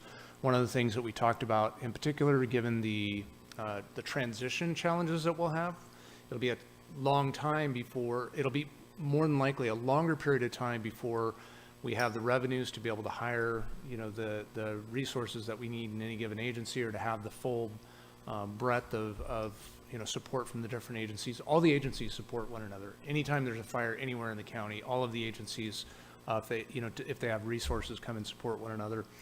But at the same time, they're going to need to build. In order to have that build, there are going to be projects that are not serviced in the meantime. So one of the things that we talked about was trying to incorporate higher tier fire protection that are in the building code and the fire code into lower tier buildings as one potential mitigation measure. So perhaps, higher output sprinklers, sprinklers that are designed to extinguish fires and not just designed for life safety, for example.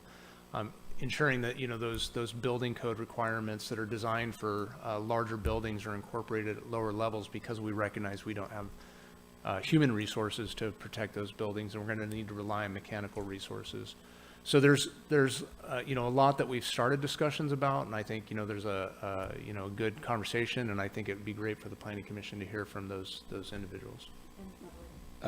Is there, so that we talked mostly about fire, not police, is there somebody that just is the finance officer for our tax base that would want to present and talk about how this increased tax stream benefits fire and I can put police, something or together for you that shows, kind of a model. We had an intern who was looking at this, and I believe that work is close to being ready to release.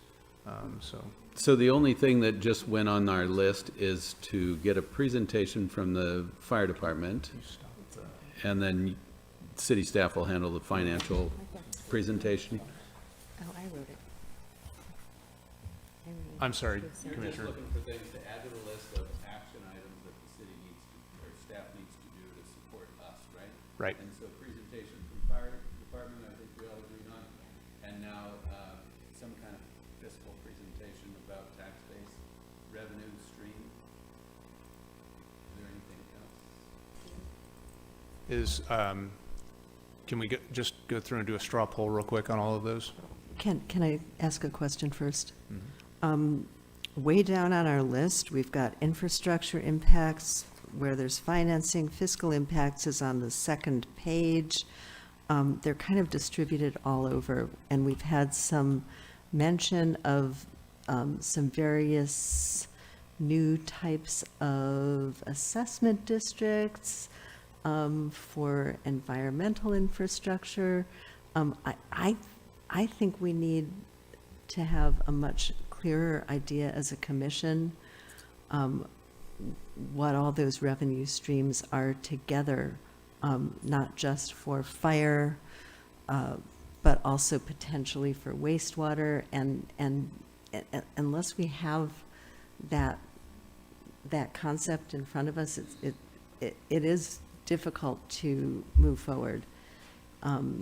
We've heard mention of several kinds of districts and several kinds of assessments thrown around, but none of the documents we have to date actually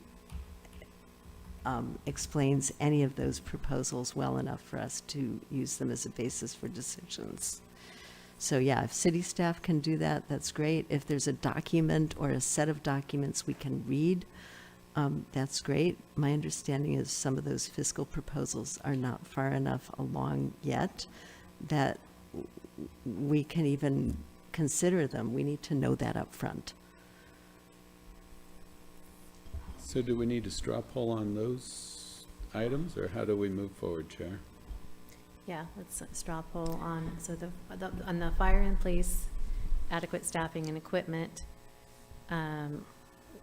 we definitely, I would say, so do we all agree we want a presentation from the Arcata Fire Department so that, and we want lots of time so we can ask lots of questions?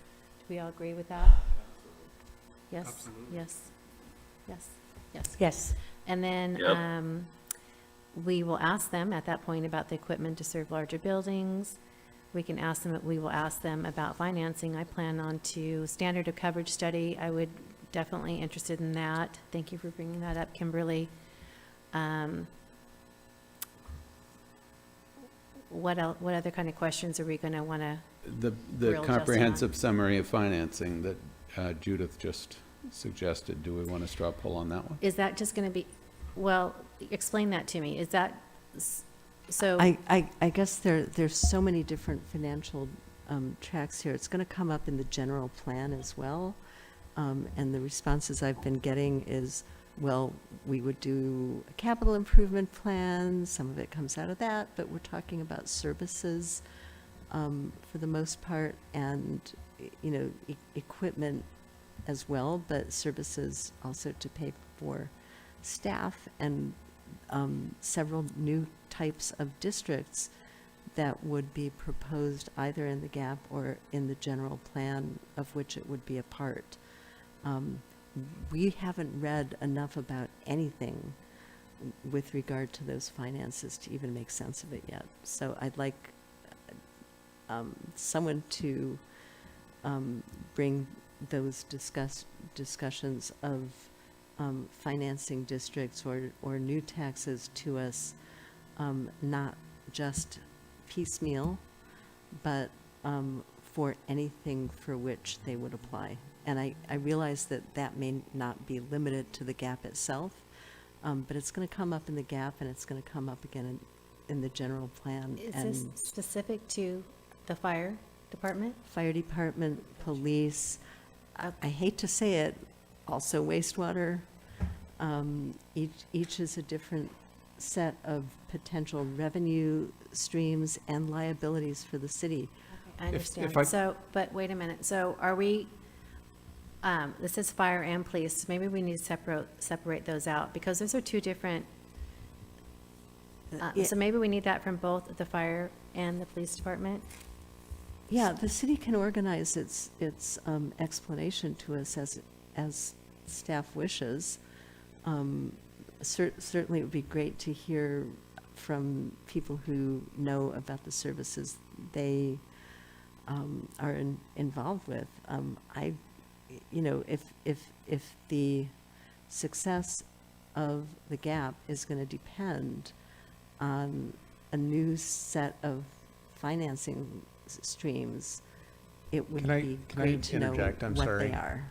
Yeah, can I just interject? Because I think I get totally where you're coming from, and I can offer that we can certainly bring a list. I think I'm hearing the difference between lumpers and splitters here, and Commissioner Mayer's asking, can we see a total list of all the different financing proposals that are going to occur here, and staff can certainly, or even a partial list, because right now we have nothing. We can certainly bring that together, and I would appreciate the support from the rest of the commissioners to do that. It's a simple task for us. We will not be able to give you a detailed, comprehensive summary of how everything in the Gateway Area Plan is going to be paid for. I know some people in the public would like that. Maybe some commissioners would like that. It's going to be impossible for us to do. One of the implementation measures of the general plan, of the Gateway Plan, will be to identify these programs, to evaluate whether they're a good fit. We've suggested the Infrastructure Financing District. We don't know. I have a strong suspicion, but we don't know that that's going to be a good fit. It's going to depend on a lot of factors that we're not going to be able to figure out until we're in that feasibility planning work for that. That's going to be an expensive endeavor that the city council is going to have to dedicate resources to. It is not something that is necessary for you to understand and evaluate before you make a plan. And so we can identify all of those measures in one place and show you what they are. Some of them we'll be able to point to in very fine resolution. This year's annual budget has a lot of what you're talking about. We can show you exactly how much tax revenue we bring in from different places, for example. I can do some modeling and show you how those now tax revenues will relate to future tax revenues at given development intensities. But we're not going to be able to provide you a 20-year capital improvement program. It's just Yeah. unrealistic for us to be able to Could- do that. I guess for me, and maybe I'm confused, but it again feels like the cart before the horse without some kind of comprehensive look or big picture. I mean, not definitive, not 20 years, but it's going to help us inform our decision of how high can we go or where we're going to be putting this if we don't have the bigger picture of infrastructure? Costs? We're To talking get, about like, police the and money fire. that it's going to cost to do it. Yeah, no, the infrastructure costs are, evaluated, wastewater treatment, for example, and I don't know, Director St. Corn, would you like to maybe step in and talk a little bit about how we've done that in the past?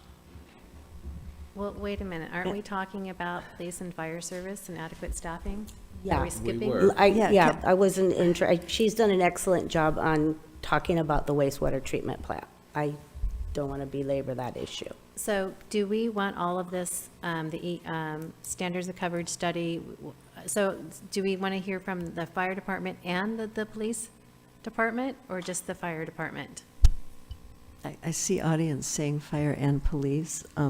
Both. What I'm concerned about basically is if we have a series of 4 7-story buildings going in somewhere in the Gateway District, how are we going to ensure that there is financing before they are occupied to protect the safety of users of those buildings? And you're talking police and fire on that one? Sure.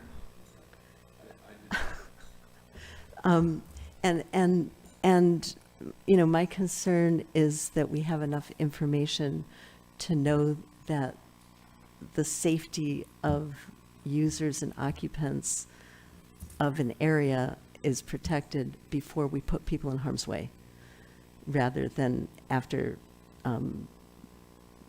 some of them have been harmed and potentially sued the city. So the for- staff is looking for direction. Is there an item that you want to put on the list right there? I think the comprehensive summary of financing would go a long way, and if there's anything that they can tell us that isn't in there, we can tell them what that is. We haven't seen it yet, so I think David's suggestion is a great start, and we don't know what he's going to present us with at this point, but I'm willing to Okay, so do we agree Go that ahead with these that. are we want all of these? Which all? Oh, Under fire, under 26, and she put it No. down to 31. wait You a wanna minute. see all of this? No, what the staff is looking for us to give them direction on what kind of presentations or outside help. We need to make informed decisions about these things. Yeah, presentations from Arcata Volunteer Fire Department, and then a comprehensive summary of financing. So I think we need reports from, or we need to talk to someone from the Arcata Volunteer Fire Department and possibly our chief of police and ask them our questions, and hopefully we'll be satisfied and we can move forward. That sounds great. Okay, so it sounds like everybody almost, what do you think, Scott? Yes. Yeah, yeah, okay. I don't know if we have time to move on because Scott needs to leave. I need to leave, and just as a point of question, I'm not sure if the commission can continue deliberating, but I just have family obligations and I need to go.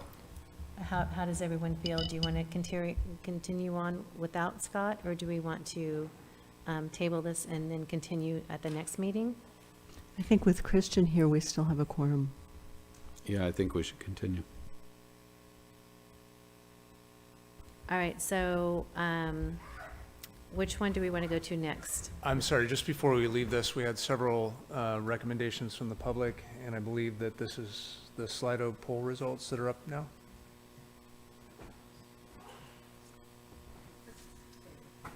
Okay, so before you leave this, I just wanted to make sure if you want to add these to the list.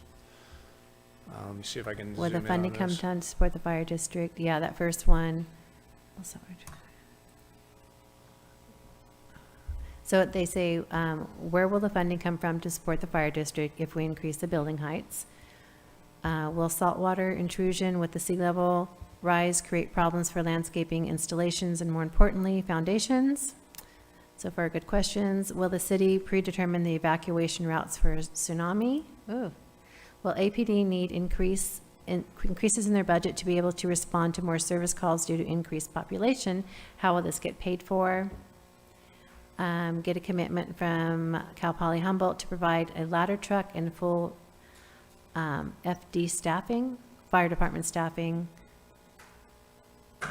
Will we bring together the experts to address needed fire structure, need to understand staff and training and equipment needs, and how to fund? Building heights should not exceed what their fire district can defend. These are all really good questions. And generally, they're covered by the presentations that we've outlined. Yeah, they're kind of the same questions that's why we're so concerned that we want to talk to these two entities. Yep.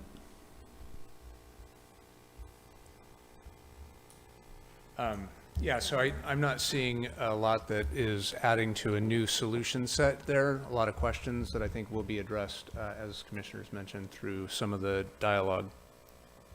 So do you want to add anything to the list? No, I mean, we're going to ask all of those questions when we have those two representatives come in. We can ask all our questions, and so can the public ask those questions. Okay. So which one do we want to go to next? We have Director Sinkhorn at the table. She's been waiting patiently all night long. Can I please ask that you deal with wastewater treatment capacity vulnerability? Oh, yes. Yes, and I have questions for you. Go ahead. Do you have a presentation, or are you just here to answer questions? Good evening, Commissioners. I really just would be interested in understanding if you have additional questions on wastewater and water infrastructure planning and planning for future capacity that hasn't already been presented. I presented in June, and from the resources listed in this Excel file, and then would be happy to bring those to you at a later date and have any conversation tonight. Is there a Slido poll happening on this topic right now? Yeah, Okay. so we've Yep. just opened Thank the you. Slido poll, and also just to point out that these resources that we sent out, include, some information about the facilities plan, frequently asked questions around, that were presented to the Planning Commission, the City Council previously on the wastewater treatment plant. And in addition, the EIR is going to identify the trigger points and thresholds as mitigation measures for new wastewater treatment. And so that's basically what we've got on the table right now. I guess I would add to this, since vulnerability got connected here, and I think vulnerability, correct me if I'm wrong, Commissioner Mayer, is specifically related to sea level rise. And so Director Sinkhorn, if you could identify the conditions that we have on our permit, explain those. Certainly. So for our wastewater treatment plant upgrade rehab project phase 1, we received our coastal development permit in September, and that included 2 key special conditions to really enable the city to continue to plan for beyond the design life of phase 1. And so the Coastal Commission really took the staff's analysis, and we worked with a kind of whole panel of experts to put that analysis together, that our phase 1 project will be protected from sea level rise for the design life of the project up to 2055. The special conditions to getting that permit for the design life of phase 1, the first includes continual water elevation monitoring at the treatment plant and the around the Arcata Marsh and Wildlife Sanctuary enhancement marshes that are also part of the treatment train, as well as a reporting for any temporary impacts from storms that occur during a year in our treatment plant. So that's more one on the monitoring, and then the second is really putting together a comprehensive coastal hazards and adaptation implementation plan. So that is really in line with what the city has already been planning to implement in the feasibility study I talked previously about with our state water board partner. And so they overlap in that we're really tasked with putting together more of an analysis for beyond the design life of phase 1 up to 2100. What are the chances in a medium, high risk, and high risk scenarios for when the treatment plant will become really impacted by both sea level rise and coastal hazards and storm events. So putting together more of that detailed analysis, and then taking a look at what adaptation measures we could do. We know we've talked about levee augmentation in the core area of the treatment plant being one of those options, and we are actively pursuing that and have a grant for that currently through FEMA and Cal OES. But this analysis plan will also really look at potential relocation options and weighing both the environmental impacts to our infrastructure planning, and financial impacts for really making an informed decision for our next steps in both further protecting our existing treatment plant and what kind of comes next for future capacity and kind of the city's goals for ensuring that we can flush the toilets and have a protected, essential facility like the treatment plant. So that's a long-winded way to say that we're planning, our coastal commission permit requires monitoring of water elevation, now and into the future, as additional data collection, and also so that we're really showing that we're planning for the future. Emily, sorry, Chair, do you mind? How far into this analysis are you about planning into the future? Because this question comes up a lot about set-aside land, and if the treatment can't be where it is now, where is it going to go?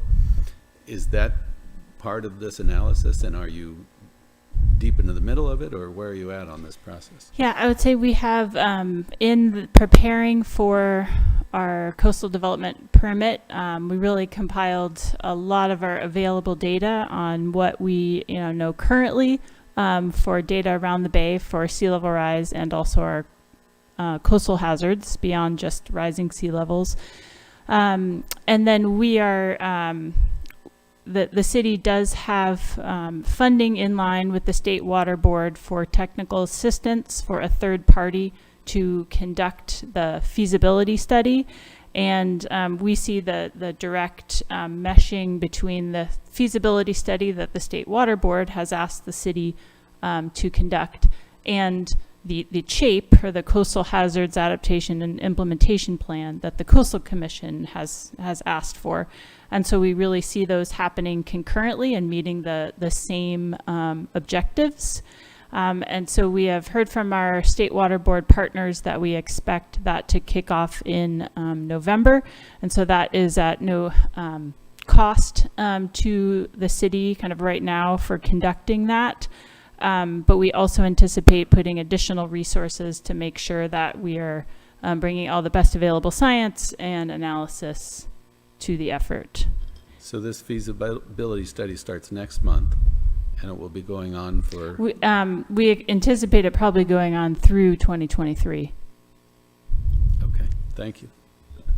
So I have a question. Is that, so through 2023, when are we expecting a deliverable, that's going to be presented to either the state, the State Water Resource Control Board and or the Coastal Commission, in its final text? Yes. So again, we really anticipate that study likely going through 2023. Our coastal development permit has asked that, or the Coastal Commission has put a condition that we complete that study In a number of years, I have the permit here in front of me. I could look up to say whether it's 4 or 5 years. It's 5. Thank you. Which comes first, either that 5-year time period or when the city would be coming to the Coastal Commission for another project at the wastewater treatment plant site, which, as we are planning, that may be the levee augmentation project that we are currently in the planning stages for.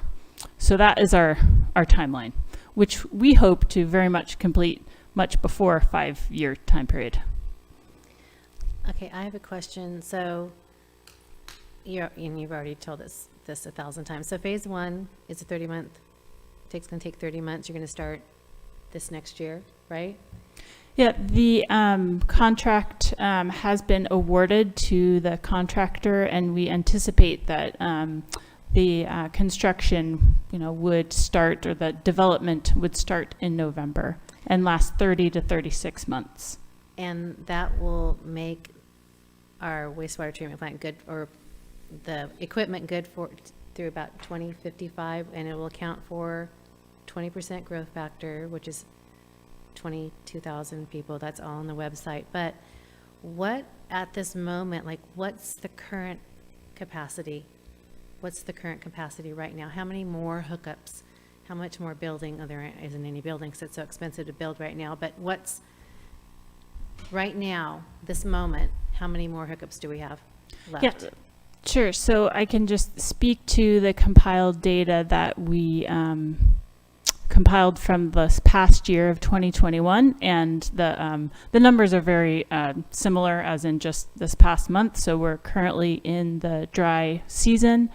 When phase 1 is complete, we will have in our permit and in the capacity of our equipment and our whole facility have the capacity of 2.3 million gallons per day as a peak dry weather capacity of treating wastewater, in the dry months. And right now we're at an average of 1.1.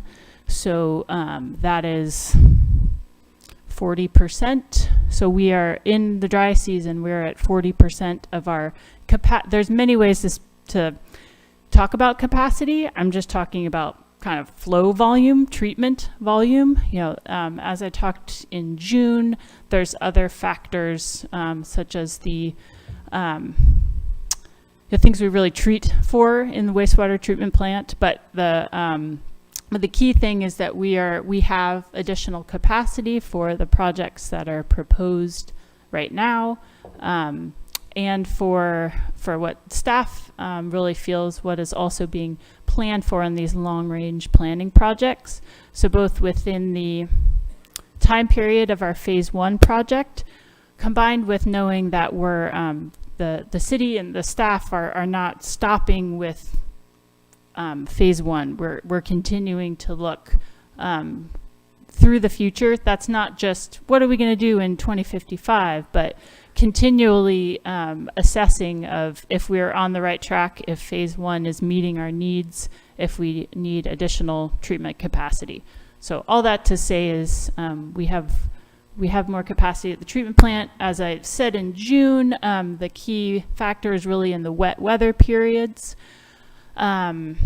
And we have demonstrated right now we still have capacity at that time. I think in these past few years we've been at a third of the capacity of our average wet weather months. And not to interrupt, but my question was really more realistic. Like, I know we have I don't even have the number somewhere. So Strombeck is building 102 units. We know that 800 units is going to the Craftsman's Mall. I mean, how many more hookups? I mean, residential hookups can we have at this moment? Like, if somebody came in and they wanted to build 1,000 units, could we service 1,000 units at this moment? Yes, we're actually actively, when those projects either come through a planning permit or a building permit. We're looking at that.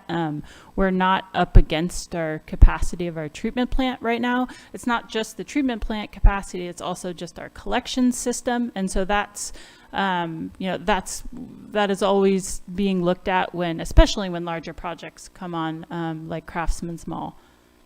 And so those are like the size of the sewer pipes that the private side will tie into. So those are continually being assessed. But to answer your question, when those projects come in, we are not concerned about capacity, and make sure that in the immediate area of the collection system that also has capacity. And if not, then we work with the developer to make those updates so that our collection system has that capacity. And then I have two more questions, and I promise I'll stop hogging Emily here. So Cal Poly, do they need permission from the city to hook up their sewer system, or do they just have by right? Because I know they don't have to ask us for anything, but do they actually need our permission?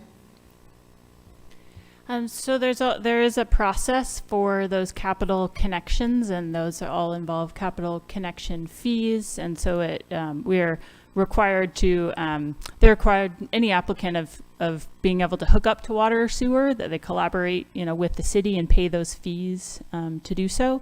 So that has to be in collaboration. And so that is happening, as well as, the city can give recommendations or requests that we would like to see in projects that Cal Poly could develop that would further the goals of our general plan and the city's policies.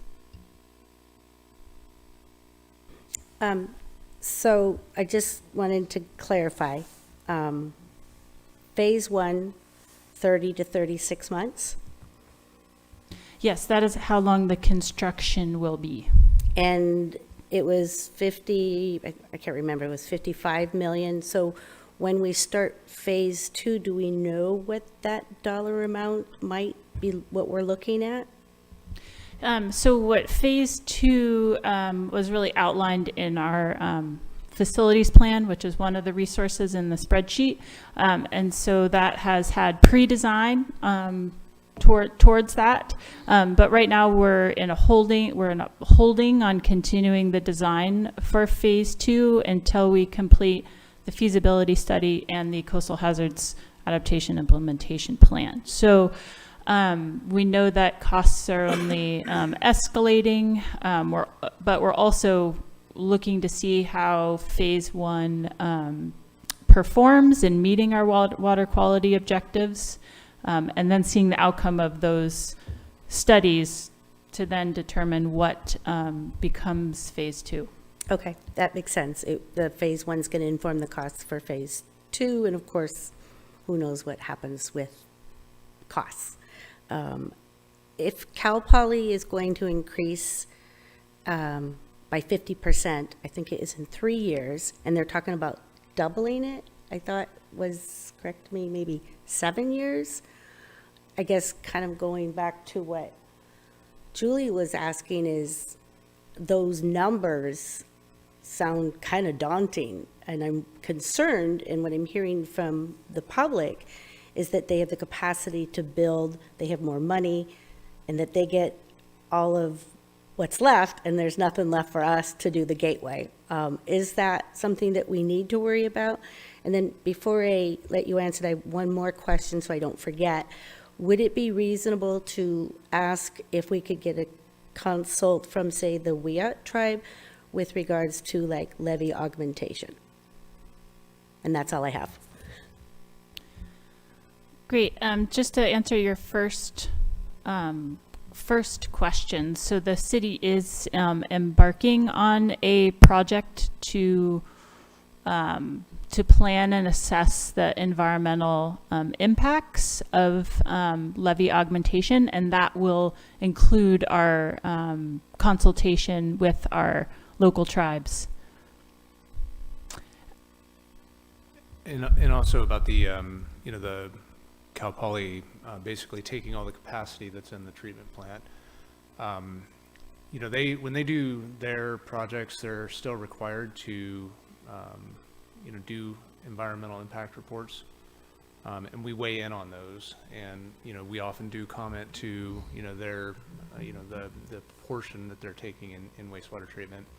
And I think that, you know, because we're in the middle of a, you know, a general plan update cycle, and having to evaluate those population numbers, and the changes that will happen there, you know, their projects are going to have to take into consideration what our environmental impacts look at too through their cumulative effects analysis. So we'll both be weighing in on the project level, and we'll also be asking that they evaluate those based on cumulative effects. I also wanted to point out that we have looked at, we've, you know, done some modeling with the population numbers, and I think your you know, estimates were, you know, roughly on target in terms of what you're evaluating as the growth, but not all of that growth is going to happen in the city of Arcata. There's going to be some proportion of Cal Poly's growth that is going to be still continuing to be remote learning, and of the, you know, large proportion of that growth, you know, if they meet their prospectus targets, that does come to our community. You know, the majority of those people are going to want to live in Arcata. You know, I think that's likely to be true, but there's also going to be a significant portion that doesn't, you know, find housing in Arcata or doesn't want to live in Arcata. We all know it's the best city, but some people don't necessarily think so. Well, if they have a job, say in Eureka, it might make more sense for them to live there. Yeah, exactly. You know, levity aside, the population growth estimates that staff showed you incorporate those growth projections, and we've looked at two models, one with 60% of the Cal Poly prospectus included, and right now what we're working with as the working model is 40% of Cal Poly's growth actually living in Arcata. Now, some of those are going to live in Cal Poly produced housing units. We're not necessarily going to be able to regulate those housing units. They are going to take capacity from our treatment plant. We don't get to tell them how many units they get to be because they approve their own projects, but they do pay into the system. And all of that is included in our environmental analysis. Just like they have to take into consideration, you know, what we're planning for and what projects are going on concurrently in the cumulative effects analysis. Our EIR is going to evaluate those projections that we have for how Cal Poly is growing, and we've been working with Cal Poly to vet those projections. So the short answer to your question is yes, it's all being evaluated, it's all being looked at. And yes, Cal Poly is going to take some of our wastewater treatment plant capacity, and yes, they are going to pay for it.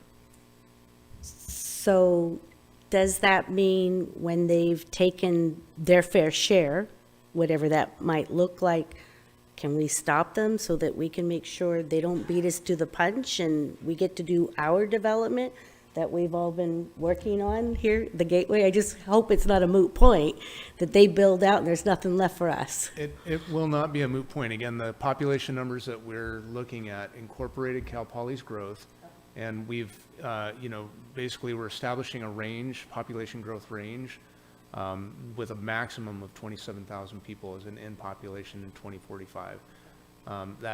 That maximum would include Cal Poly, 40% of Cal Poly's prospectus living in Arcata, and that would include a 0.94%, nearly 1% growth rate over that same period of time on top of the Cal Poly prospectus.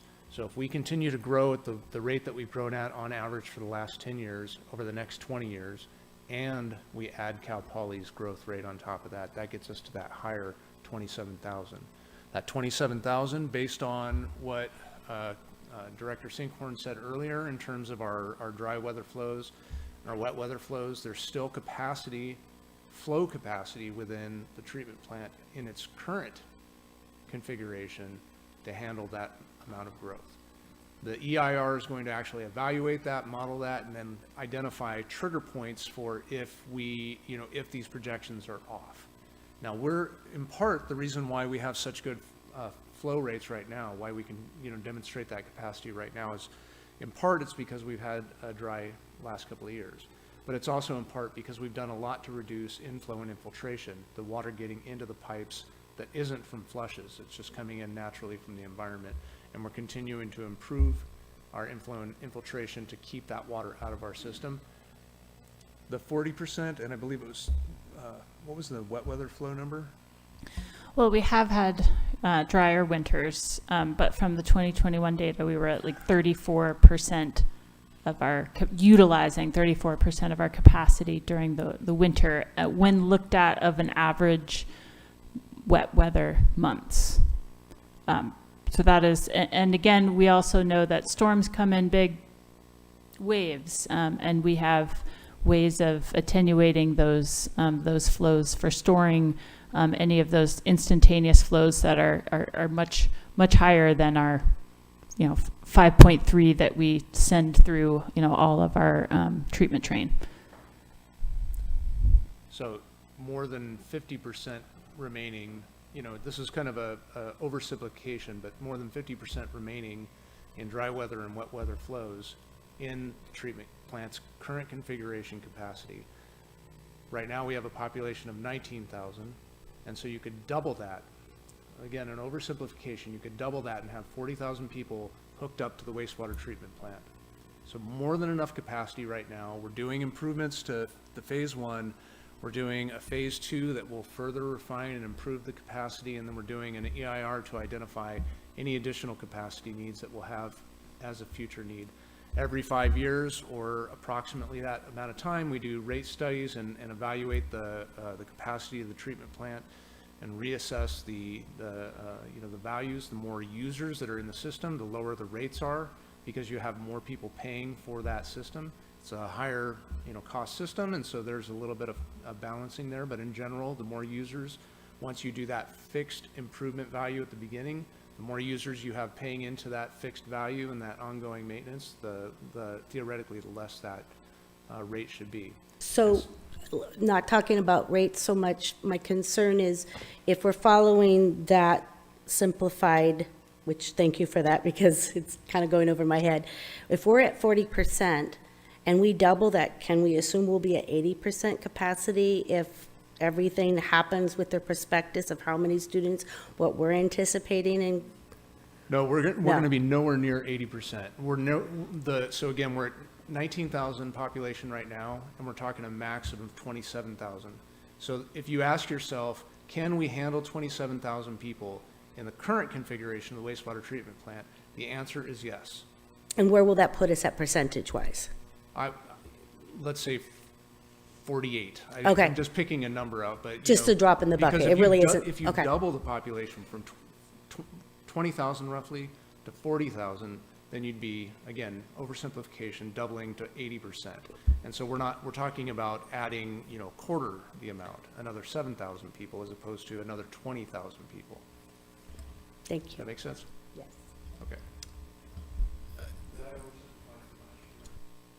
No, I would just say that as the example for capacity, we're talking about flow capacity, and there's also just the ability to treat for the things that we're really looking at for water quality. And so that part of what had been envisioned as phase 2 was being able to add additional elements to better meet those water quality goals if what we're doing in phase 2 doesn't check all those boxes. And so we're talking about flow capacity because that's just one of the easiest ways to talk about capacity. Okay, so Judith has a question, and then I'd like to see the Slido, and then we need to give direction to the staff and move on, and then we need to go home. So go ahead, Judith. Okay, thanks very much for that explanation. It really helped, as well as the documents that you referenced in here. What I want to ask is a question about timing. It seems as though all of the phase 2 feasibility studies and analyses would likely come in right about the time that we would be completing work on the general plan and its elements of the Gateway and the local coastal program. Do you see any choke point in terms of what we would need to present to the Coastal Commission and to the Regional Water Quality Control Board that would signal to us that we would need to hold back on going forward with the general plan and those two elements while we wait for the conclusions of the Phase 2 study or other studies that might bring new information forward. And I would ask in particular about the need to provide for a potential relocation site for the sewage treatment plant, because that's what members of the public keep hammering us on. Yeah,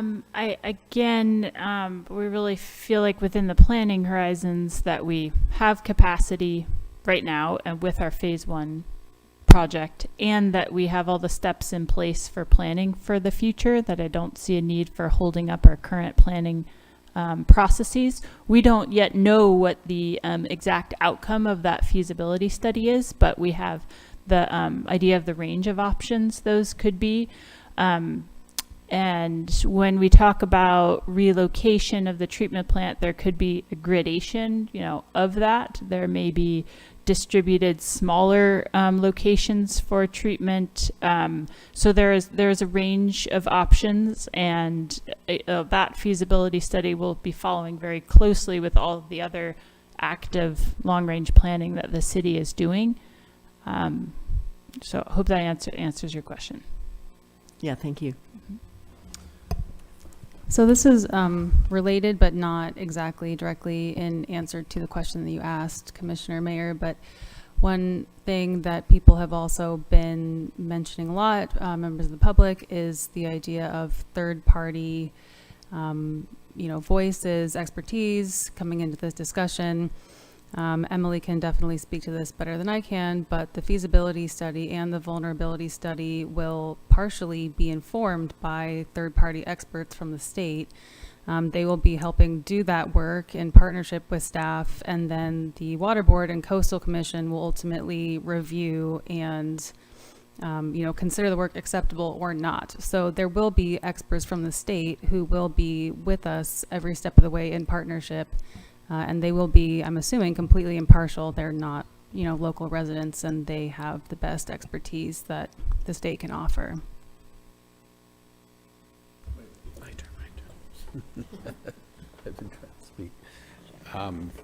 Thank you all for all of that. And I just want to reflect back to our procedure here. And I know that's where you were heading, Julie, but I'm so on bucket one on this one. I feel like there is tremendous resource in-house and studies that we can all reference, and future state analysis that we don't have the answers yet on all of it. So I just can't imagine us being anywhere besides bucket one on this one. I just had one more question, sorry. Talking to Alderman Laird, he talked about decentralizing our wastewater treatment plant, and to that which you just talked about as a possibility. And what I'm hearing from the public is, if we build on the Beryl District, which some feel that might be another possibility of decentralizing and putting maybe part or moving it, whatever that might look like, is that a consideration? And then I've heard from others that we need to go north, like if we're going to do that, like way north, like Valley West north. So I just wanted to make the distinction, and I'm sure Director Sinkhorn has some comments to this too, but I just wanted to make the distinction as to, lands that we have available for, wastewater treatment and lands that we do not. The Beryl District is all in private ownership, with the exception of, some trail corridors. And road rights of way. There's no plan at this point that's been proposed by the city of Arcata that the Beryl District, anywhere in the Beryl District, is an ideal location for wastewater treatment. The owners of the properties that are in the Beryl District, the ones that I've talked to about this, are interested and excited about providing housing and economic opportunities. It's envisioned in the Gateway Area Plan None of them is interested in selling us property to turn into a wastewater treatment plant. At this point, you know, we've committed to not taking eminent domain as a pathway to, you know, accomplishing the objectives of the Gateway Area Plan. And that would be required if you have an unwilling landowner and you wanted to place a wastewater treatment facility on their property. The only way to do that would be to take it from them and then compensate them. The city is not looking to do that. There are ample other opportunities for wastewater treatment that do not involve siting a wastewater treatment facility on the Beryl District properties. Thank you for answering that. Yeah. And then So it sounds like, well, first, before we move on, is there a Slido? Is there the public? I'm just.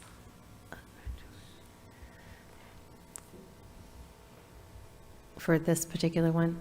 Yeah, so I think these are is it likely that our water and sewer rates will increase due to sewer upgrades needed for increased population? Yeah, that's not a study. We can address that, though, through some of the comments. Where will the funding come from to support the fire district? So I guess that was just that one. Yeah, no one knows what's going to happen. Oh. Oh, here we go. I got it. We just Consider talked about reserving that. land for relocation of wastewater treatment. When will the feasibility study to begin to address the additional proposed population growth? Is it funded, and when will we get the results? Where is the location site for the treatment plant's relocation? Southwest corner of the Gateway. You know, some of these questions will be identified in the EIR in terms of alternatives for, you know, future wastewater treatment. Does the city have multiple relocation sites? Create a topic work group to provide recommendations beyond staff and consultants, include experts such as Alderon Laird. I'm not sure what his credentials are for wastewater treatment, but his name comes up for a variety of different topics. What are the possible locations for creating new wastewater treatment infrastructure? Will we need space in the Gateway project? Yeah, most of that could be handled through rights of way, but is this still active? Seems like they're jumping You on. have to activate it, yeah. To get to this, you have to activate it. Okay. Does the city have multiple relocation sites? Let's see, that one jumped around. These three are the ones that we've had existing on the list. And then 5% of development costs go towards funding community benefits like wastewater. Once satisfied, it can fund other things like public art, parks, EV charging, and et cetera. So that, I guess, would fall into a, you know, potential funding mechanism we can look at. But again, not one of the buckets that we've discussed here. Okay, as far as I'm concerned, I feel like I have enough information. Of course, I will keep looking. There's a lot of great information, and Emily's made some good YouTube videos. I feel like I completely trust staff and Emily, and I feel like I have enough information to move on. But how do you feel, Dan? Let's start with you. Do you need more information? I do not need more information. I am so on bucket one on this one. I really appreciate everything that you've done, Emily, and bringing it down so that I can try to understand it. So, thank you. Yeah, I feel that with all the resources you've mentioned, we can refer to those for the Gateway. And we're probably going to have to keep on referring to the updates as they come in for the general plan and the local coastal program. So I guess we'll see more of you. Christian, do you feel like you have all the information you need to move on, or do you want more information? I feel I'm in bucket one. I feel we have the, you know, the necessary information that's been provided by city staff and the links, and there'll be more information to be continued as studies progress, as Emily has identified.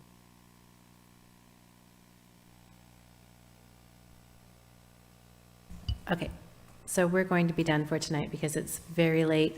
So when we come back on our next meeting, we're going to talk about the the lack of multimodal infrastructure impacts, and maybe we'll tackle one or two other of Chair, these. we may have to take public comment, I think. Oh, I'm sorry. Yes. Any member of the public like to comment on any of this if you're still awake?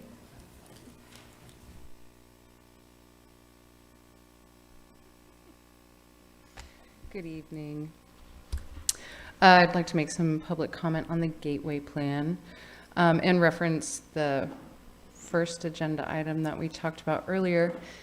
There were some commissioners that referenced the Westwood Garden project as setting precedent for Arcata, and I sincerely hope that is not the case. We are letting the ineptitudes of the small number of developers that operate here to design our city. Let that sink in for a minute. As we make regulations around the Gateway, I encourage you to be stringent. In doing so, yes, we restrict development, but we do so in a way that encourages the developers we have now to step up. And we can invite new developers into the community who are committed to making substantial improvements to where we live. This is a beautiful place. Arcata's a hottie. And it's like she's been dating the same schlub from middle school because she doesn't know any better. And okay, so not to take up too much time, but just some things to consider. 8 stories or setting an equivalent height, but with precedent. So just for sake of argument, I'm going to stick with stories. Let's say 8 stories isn't available until there's another building with at least 2 stories difference, at least that's been established. So for example, 8 stories can't be built unless there's 6 stories already. 6 stories can't be built unless there's a 4-story building. Inclusionary zoning in all new buildings. This means that 25%, I would recommend 25%, is affordable for low to moderate income people. I would ask you to consider something that's not based on income, like a square footage cap. So for landlords that own 20 or more units, again, this is 3 people in town, or 3 entities in town own the majority of multi-unit homes in Arcata. So in implementing a cap for these larger landlords at something like 65 cents a square foot, we can establish affordability without going into the rigmarole of proving income, which would take up staff time as well as tenants' time. And then implementing funding costs, like 5% of project costs going towards community infrastructures like fire trucks or wastewater treatment if needed. And then once that's satisfied, move down a list of other community benefits like public art, green space, living walls. Where I come from in Denver, 2% of all development is put towards public art, and it looks real good. It's a great community benefit. Okay, thank you for all your work tonight, but I encourage you, please, you can do better. We depend on you to do so. My name is Raylena Crixton, and I'm running for City Council in Arcata. Thank you for your time. Thank you.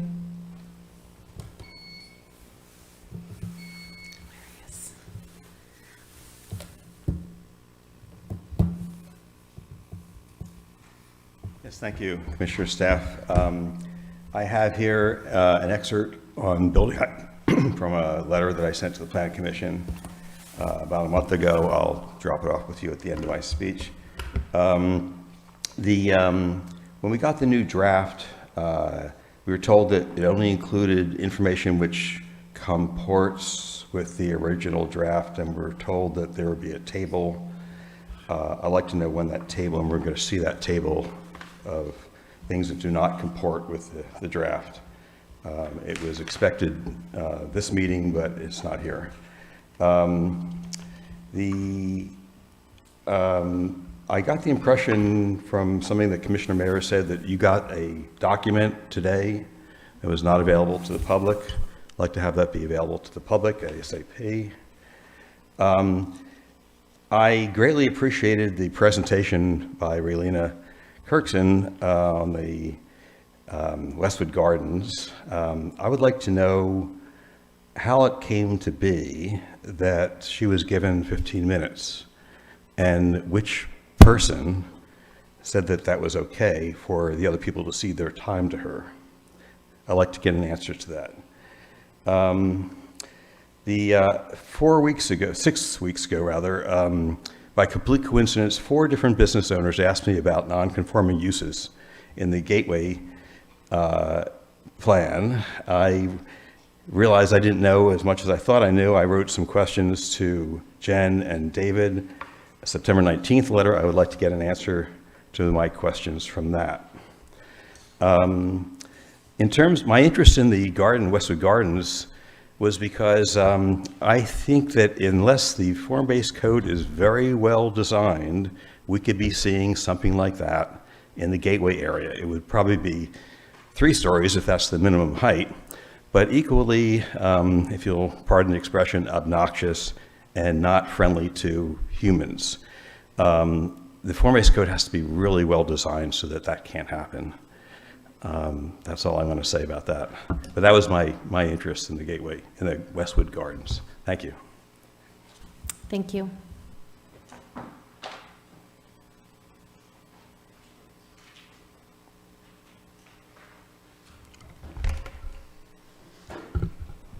Adam Taylor, I'd like to reiterate that Arcata is indeed a hottie.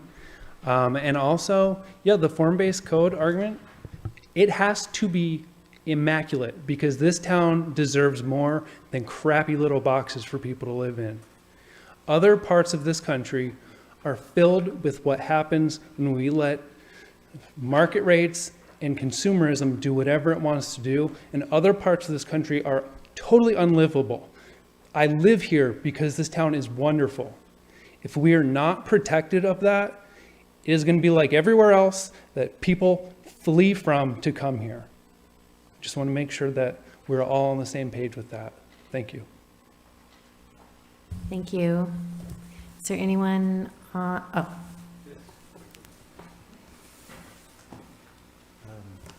just one other quick statement. Wondering if what we saw with the open spaces within this building is what we might see with publicly owned private spaces in the Gateway, if that'll be handled better within the form-based codes. The second thought I had about that has slipped my mind, and I'm not going to bother with it, but that is one of them for sure. It's just seeing what happens when this isn't controlled. I mean, in these descriptions of like privately owned are public spaces that would be privately owned. I mean, really, I mean, what is it going to amount to as far as our parks and things like that? Just something to keep in mind as far as what we don't have if we don't make places for it. Thank you.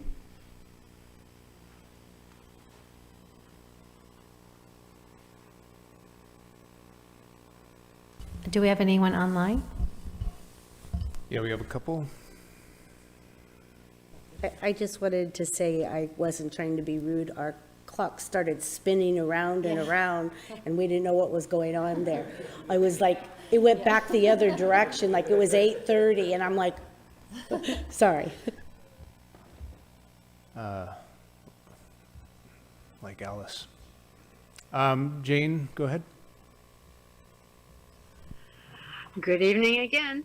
I would like to reiterate what Fred said, particularly with respect to the chart, because you all had access to information that we couldn't read on the screen, and we had no idea how to best respond because we couldn't see what was on the screen, and you had the chart and we didn't. So if you want us to be able to understand and participate effectively, it would be really helpful if we had things like that. You got handouts, we got nothing, so that makes it difficult to respond. I also want to point out that I think we missed an opportunity with Mr. Strombeck. If you recall, he offered to eliminate one of those 5-unit buildings that we could have asked him to do again. If he could do it the first time, he could have done it the second time. And we missed an opportunity there, and that's more than unfortunate, because it could have created that block of community space, and you all seem to have forgotten he offered to do that. So I hope before the next meeting that we all have available a summation of what has been decided, of what the recommendations are, and so we can participate more effectively, both with our comments in advance and our comments at the meeting. Thank you very much. We look forward to seeing you in a couple of weeks. Thank you, Jane.